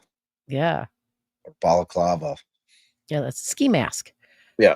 Work glove, a light colored partial padded bra, a ripped dark blue and gray hooded sweatshirt labeled Crested Butte a torn green Nike tank top, Yeti shorts, and a fabric fragment. The clothing and fabric fragment were all weathered and covered in dirt. All paper bags were labeled with respective to their contents. 6 envelopes remain in custody of CBI, and 5 fabric fragments and 1 weathered bullet. And are labeled as such. Oh. Evidence. The medical device is released to, what did we say this was? Chaffee? Somebody told me in chat. They told us. Now I forget. I forget too. It's getting late. Mama's getting tired. Ugh, got that old brain kicking in. A disc of 2X things anymore. It's released to Dr. Kim Look on 9/28/23. Possible bones and bones received. CBI included collection of skeletal remains, subsequently released to another doctor. They went to the coroners. They're possibly rocks. 3 teeth are released for DNA testing. The skeleton. It's a nice flaky dessert. What is it, man? What is it? Is Timmy in the well? All right. Sorry. They've got 1 bag containing 4 packets of botany, a bug, and 2 packets from the hoodie. So you're going to hear some botany stuff about how long that body was there, what those bugs mean. 117/24, the femurs are sectioned at the proximal and distal metaphyses for toxicology and DNA samples. And then distal femurs are released to CBI and re-released to CBI. And there you go. All right. So this is what we would call, although everything needs to be tested and you are innocent until proven guilty, a very strong recitation of probable cause that strongly points in the direction of Barry Morphew. My assessment and legal analysis is, Barry, you are fucked. Yeah. And I hate to joke and be in jest because it's a horrible, obviously a horrible situation. A woman lost her life, kids lost her mother, friends lost a friend. So, and I think that if the girls have not, I saw someone in chat said they thought that the daughters were still, standing by him. I don't know. Someone's going to have to go over this evidence with them. We'll have to see how it plays out. I mean, and they don't necessarily see that right away. No one's telling them about all the evidence. Are you kidding? Well, if they find it online, yeah. Okay, these are grown, they're like, their friends are gonna be like, yo, what about the BAM shit? That's a hard conversation to have with your friend, but you got to be like, dude, we got to sit down and have a real talk here. I know it's the worst case scenario, but your dad did this shit. It's this BAM stuff is pretty concrete. It's the worst way possible. She was alive while he was immobilized, while he's ending her life. It's the worst. It's the worst. Yeah, the staircase one, they did. Michael Peterson's kids stuck through it the whole way, but I don't think they had nearly as powerful evidence in that case as they do here, but Michael Peterson, it's they had the airway thing. Lady. Yeah. No, hell no. They didn't have nearly what this kind of evidence. No, he had a bird attacked that woman. I'm sorry. A bird attacked that woman. Possibly. He had his whole secret life going on. Yeah, wasn't that the one that it could have been a bird? Owl. It's the owl. Yeah, the owl. Ernie says, "Glad you guys are back. Thanks for being my OG law tubers. Never change." Oh, we got you, Ernie. Thanks. Afton member for 13 months. Thanks for being the best chat in the land. Yeah, chat. You guys are awesome. DSN says thanks, and we thank her for the super sticker. Laurel 4181. Rest in peace, Suzanne. Yes. Hey, Christine Jarvis says we're the best cranks. Woo! Indeed. Jen, thanks for your generosity. I love when people put up a super just to remind people to do something for us. Too. Hitting like, subscribe, and all that stuff. Thanks for being here. We appreciate all of you. Yes, we do. And we appreciate you, Jen. Thanks, Jen. We love you. Dawn says, we'd love your take on the Crystal Rogers case. Do we have a take on that, babe? So, yeah, I mean, I'm extremely aware of it. And tonight, one of our ride or die chatters, Lisa, who's in chat all the time, she's gonna go. She wants to go cover it. It's in Bowling Green, which I believe is Kentucky. And she wants there's no cameras in the courtroom. So another case that's going to be tried in the dark, it sounds like a little bit. But she wants to go cover it. She was trying to get me to go down there and cover it. I don't know. When's that trial? I know that Crystal Rogers case has a lot of people that are very interested in seeing Crystal get some. Wasn't the father just convicted? Am I crazy on that, or did I read like when the whole Karen Reed thing was wrapping up that the father just got convicted? Yeah, I saw Lawyer Lee is there. But now it's the husband.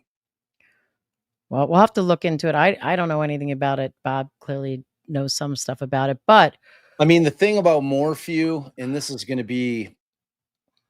Oh, they said opening statements were today. Oh, they were. Oh no, I'm out. I got the softball on my ass for the next 2 weeks. It's like playoff. So like I'm exhausted. I was out in the 90-degree humidity. I was the only coach there today. And like we have our first playoff game on Friday. I was like coach pitching for the last like hour. It was like grueling. Like the gnats were unbelievable. It was the humidity level was off the charts. So well, before you give your final thoughts on Morphew, let's tell them about the 16-year-old that was found in our very backyard. Yeah. So I came to find out on Sunday we were actually at the end of the season, the regular season, like picnic for like the whole softball league that we're in. And I was doing the raffle with one of the other coaches, and he's like, "Did you hear about the little girl that they found that went missing in Yorkville?" And Yorkville's a stone throw from us. It's literally the next town over in Kendall County, Illinois. And I'm like, "What?" I'm like, "No." He's like, "Yeah, a little 16-year-old girl went missing." I'm like, "What?" So I'm like, I didn't hear anything about it, but my head's been up my ass. So, I'm Googling right there and I see she was a young 16-year-old black girl. And that is a very, very white county. Very, very white county. So immediately I'm like, huh. And so I'm like, well, tell me about it, man. I'm like, when did she go missing?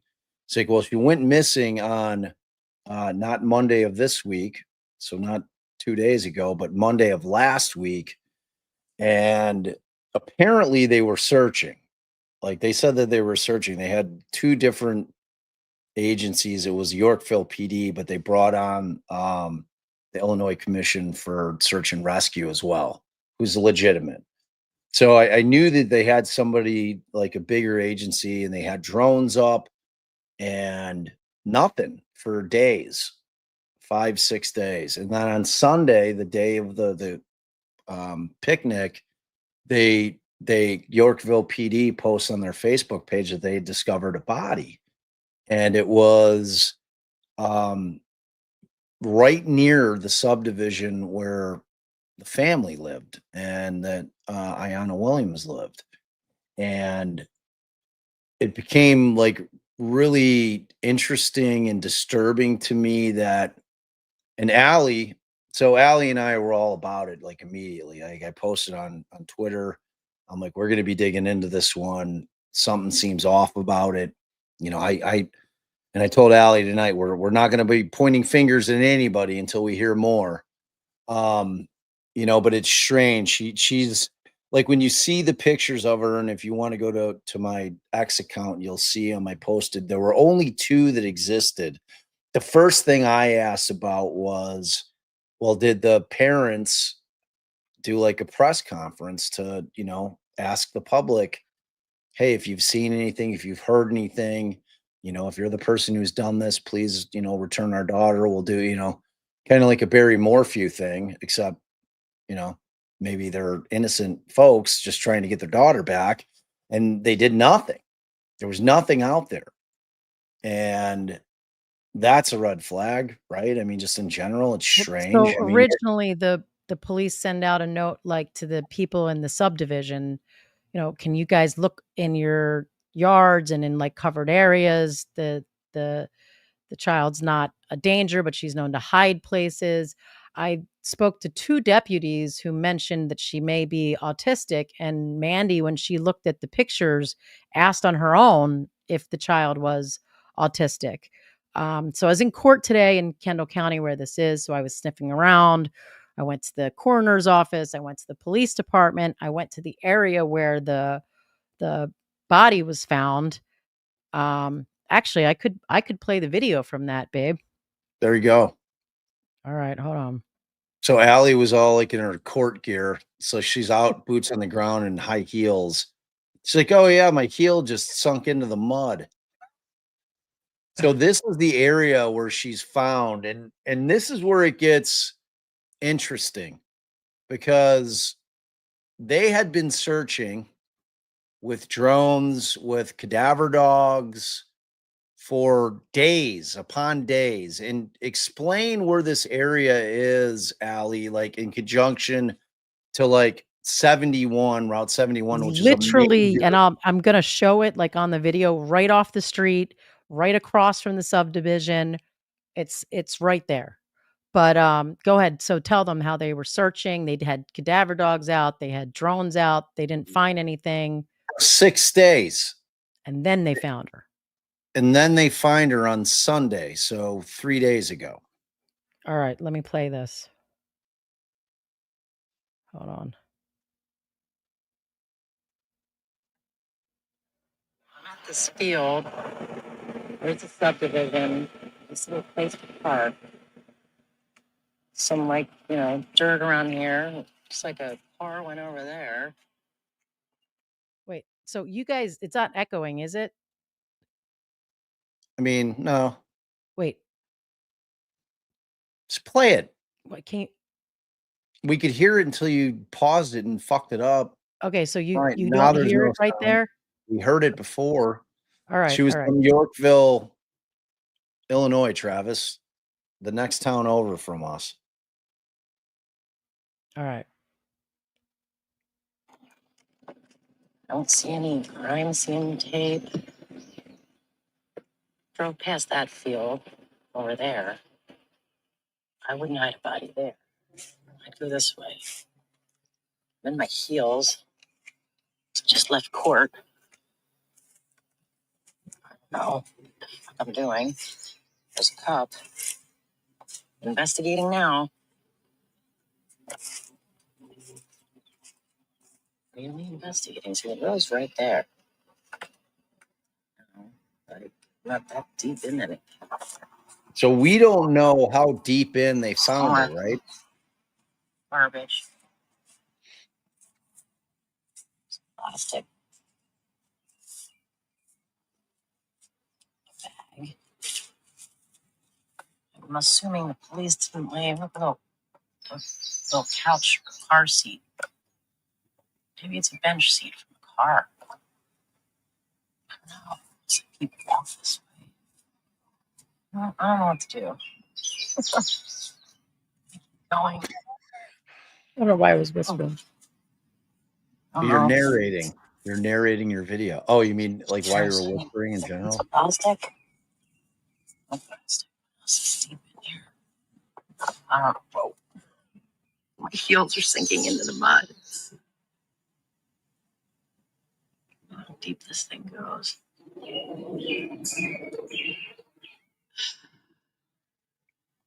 mean, I see no signs of like trampling over here. It looks like a little bit like I'm walking. It could have been walked on. Jesus. I don't know. It's over there.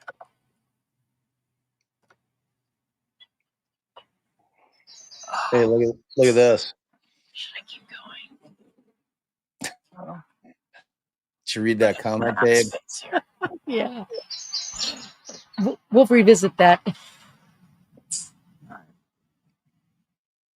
Maybe take a couple more steps. Ow. Oh. Ah. Ah. All right, turning back. My shoe's almost gone. Okay. I can't come back and get my shoes. All right. Oh, Jesus. Okay. Got my shoe back on. Oh, there's that piece of paper. All right. So I wouldn't call this a field. Okay. All right. My shoe's really not on. Oh, I would call the field actual field. Oh, okay. What do you like? How deep does it go? Like the area? I tried to show empty. Neighborhood. Like, what's this person doing? She's up there in this very suspicious area. With her phone out. In her heels. All right.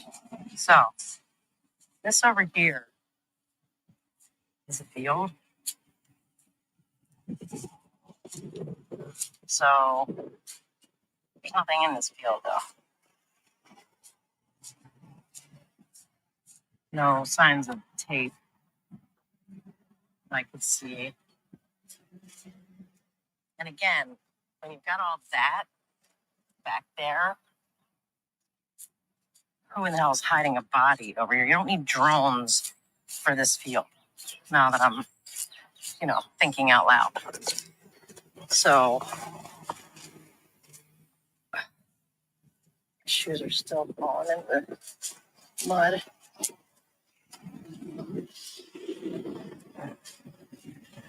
Okay. So, yeah, this is a field. And behind that field, I guess there are wooded area. I mean, either way, this field had to have been the very first place they checked because this is right behind the subdivision. Right in front of it. Like this is immediately where you'd go to Look, there's the subdivision right there. And there's where I walk. All right. That's all I have for now. This is special reporting by Scoop Alsamano. I did go to the coroner's office. I'm going to stop by the police department and just make sure that this case is being investigated. I'm sure it is, but where the hell's the crime scene tape? I don't know. Maybe Bob's got to get over here with our home drone. Hi. All right. And awesome. Great job, babe. And as soon as I got in the car and started to drive, I found a tick. Yeah, I was on the phone. Horrifying. Like, there's a tick on my head. I'm like, well, has it dug in? She's like, no. I'm like, well, don't leave it in the car so it can suck on us. So yeah, but we don't like Mandy's like, did you keep it? I'm like, why? She's like, well, to test it for Lyme disease. And I'm like, well, it didn't attach. So I don't think that you have to worry about it. So yeah, it's a case that we're definitely keeping a very close eye on. I just, whether she's autistic or not, like a body just doesn't kind of hide itself for 6 days right across from where the little girl lived. And typically there's got to be something that kills someone. So, right. I don't know. I'm going to reserve any kind of comment at all. So when Allie went to the coroner's office and she was asking or the ME's office, she's like, am I going to be able to FOIA this? And the ME was very friendly and said, yeah, absolutely. But they sent the body off for additional testing. Yeah, they told me not to do it yet because it's not done. They said that what's going to take the longest is the identification.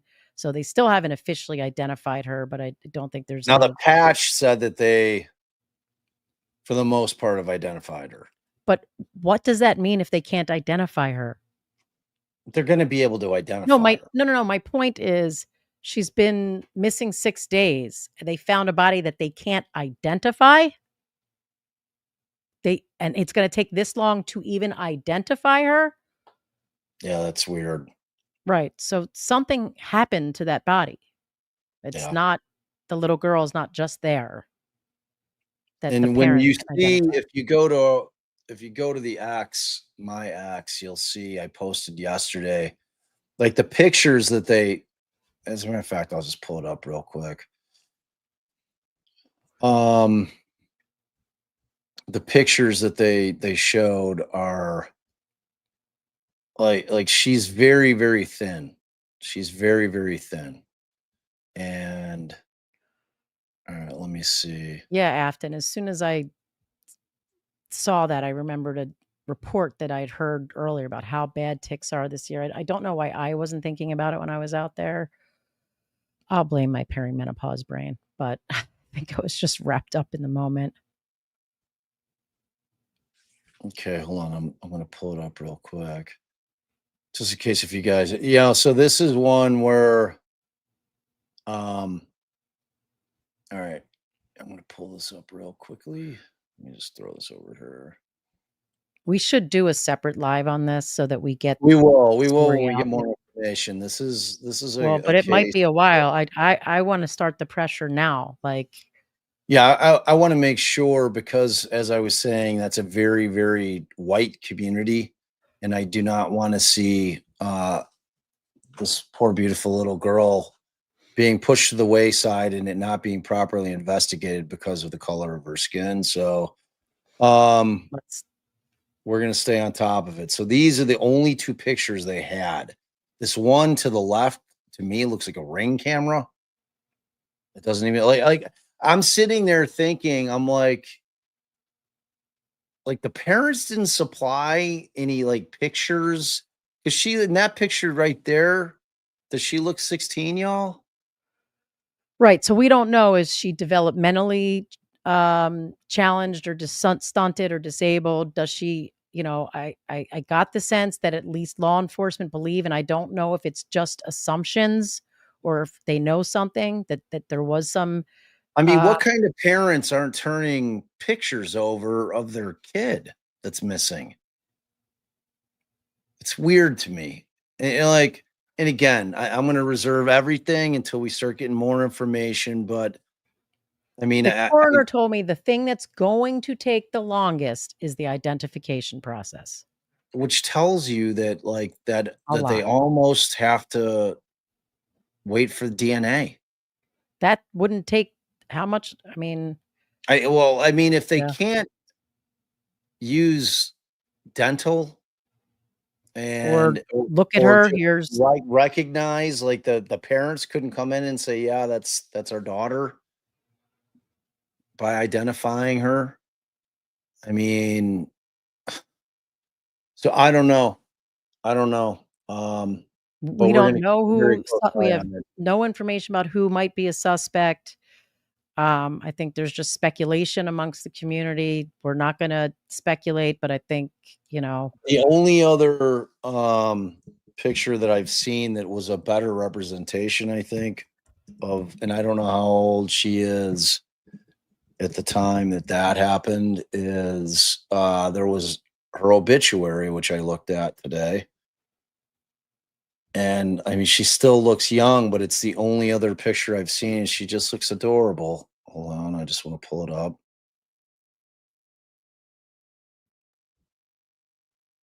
Was it 6 days was all she was missing? Look how adorable she is. She's so cute. So sad. Yeah. Yeah, but you might as well read the obituary while you're at it. So it says Ayanna Williams of Yorkville passed away on June 22nd. I don't know how they're determining that. Ayanna was born on August 23rd of 2008 in Watertown, New York. the daughter of Damon and Tanisha Williams. From day one, Ayanna was quiet but bright spirit. She had a creative mind and was a talented artist who loved to draw. She enjoyed using her creative mind to read and write and play the clarinet. She was a good older sister and loved her siblings. She will be dearly missed by all. And then she's survived by her parents, her brother Romello, sister Naia, grandparents Carolyn and Henry Beeman, and Patricia Davenport, her grandparents Sherilyn Tanksley, Deidre Davenport, and William Williams, as well as many aunts and uncles and cousins. She's preceded in death by her grandfather, James Tanksley, and her uncle, Lendrix Tanksley. All services will be private. So, like, it's all we know about this little girl right now. And it's just been eerily silent from the family. And obviously, per usual, because she's a person of color, it's gotten very little press at all. Nobody's. So, you know what? Fuck them. To be fair, I don't know. We haven't been watching the local news. There's got to be something. I Googled like how many reports there's been. Like, there is no to be fair. Like, Google gets the, like, takes the to be fair. Well, shit. I hope our town over would be a little better than that. But when you're talking about small towns, I mean, we moved out to. I mean, do they not know the fucking Matas live right next door? Do they not know I'm going to be up in that ass? Do they not know that you're going to, like, Allie still practices in that courtroom. So courthouse. So she's, maybe got to toe the line a little. I don't. What line do I have to toe? I mean, I was going to call Yorkville PD today and say, who's the lead detective? Like, what are y'all doing? I gave you the name of the lead detective. I went there. Well, this is before you got home. Oh. So I'm going to, like this is one that's right here in our neighborhood. So it's literally the town over. And yeah, so we're on it. I saw one report on GN, Travis, but I didn't see, it just hasn't gotten the kind of coverage. It's your typical shit. She's not a little blonde girl. So I asked one of the assistant state's attorneys, did you hear about that unaliving this weekend? What? An unaliving? And then I started to give the details, and I can't remember. I think she may have heard something about it, But apparently I've been told that the state's attorney's office is waiting for the autopsy. Yeah. So, all right. So we'll keep you updated on that for sure. As that goes, and that'll be definitely be saying they haven't heard anything either. That's locals, I think. Yeah, it'll be some boots on the ground stuff we're doing on that case for sure, and we'll see what happens. Because right now I'm of the mindset, because like in the thing is they originally said they were treating it as a runaway. So, and then when the body was discovered, they decided, okay, well, we better investigate. So, all right. You guys, we adore you. We love you so much. We took a little break from Karen, to dig into some Barry Morphew. And kind of my final thoughts on Barry Morphew. And there's obviously going to be a large gap. Yeah, right. Old line red. Exactly. That's what I'm thinking. Like, that's like some Gacy shit. All the kids were runaways.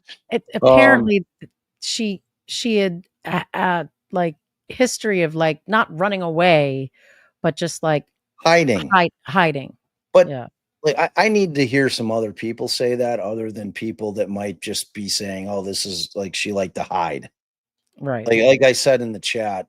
We're obviously going to do deep dive on this. We're going to obviously do a deep dive on it. Like, this is, so yeah, we'll be on that. But like, again, my last thoughts on Morphew are, it's going to be a pretty substantial period of time before that thing gets to trial, I imagine, unless he does a speedy. So there's going to be gaps in the coverage of that. I think that we have no choice, but like Morphew is a case wherein I think, we're not going to have the toxicity that we have with Karen Reed and Richard Allen, where you've got these divided. I think we're all of the mindset that Barry's a fucking piece of shit and he's going down, right? So that'll be a nice change of pace. But before that, we're gonna have to dig into Kohberger. I mean, we have no choice. We're gonna have to get all caught up on all the motions filed. I fully intend on going to some of that trial. And it's time to dig in. I know you guys have heard my initial thoughts in terms of the evidence, and whatever I think now matters not. It only matters when we get to trial. He's innocent until proven guilty. We're going to see it all 100%. play out in a court of law, and that's where 100%. the closest attempt at the true. It's like if you guys take like place. carefully listen to our coverage of Richard Allen's case, as much as I didn't think he fit pre-trial, and I obviously presumed he was innocent. It wasn't until trial that I reached the full-blown absolute conclusion that Richard Allen was factually innocent, that he didn't commit the crime. And that was with me having like insider knowledge to a certain extent, but the one thing that I didn't have insider knowledge on was the evidence, so like I had to wait into trial to get that. So, but yeah, I mean, Kohberger is going to be a thing, and it sounds like Hippler's holding their feet to the fire, and that thing's going to trial. You're going to start picking the jury at the end of July, and it's going to be a hell of a trial. Yeah, like prepare yourself, babe. Prepare yourself. All right, let's say goodnight. All right, you guys, we love you. We're both exhausted. Thank you for hanging with us tonight. Please, please, please, if you'd be kind enough to smash that like button, share, subscribe. If you're on replay, leave a little chat message in there. So even if it just says replay crew, that helps get us in the algo. So on your way out, shrink down the chat, hit the like. If you haven't subbed to our channel yet, please do that. We're close. We're so close to 55,000. So we're less than we're 900 away. So I think we'll probably have to wait until we get Yannetti and Alessi on. I imagine we'll probably pass it then. The challenge for us at that point is going to be figuring out questions that have not been asked. I've been trying to make notes. I have not finished Melanie's coverage. I listened last night until I fell asleep. I listened on the way to court today. And then I was doing all this, so I wasn't listening. And then when I was kind of like winding down, I listened the second half of my ride on the way home. And then started working on this. So yeah, I checked Allie's skull, like her entire scalp when she got home. So that was good. And I think you had stockings on, yeah? Yeah. Okay, so that's good for the crotch. It was unusual because it's summer, so I usually don't. Right. So that was kind of a godsend that you had to, because it can't get to the crotchal if you got the stockings on. All right. Okay. Maybe let's check under say the boob. Under the boob check. All right. Actually, I had Cameron check. Oh, good. All right. All right. You guys are the best chat in the land. We love you, love you, love you so, so much, because without y'all, I'm just an old man talking about a lot of cases. Boop. See ya.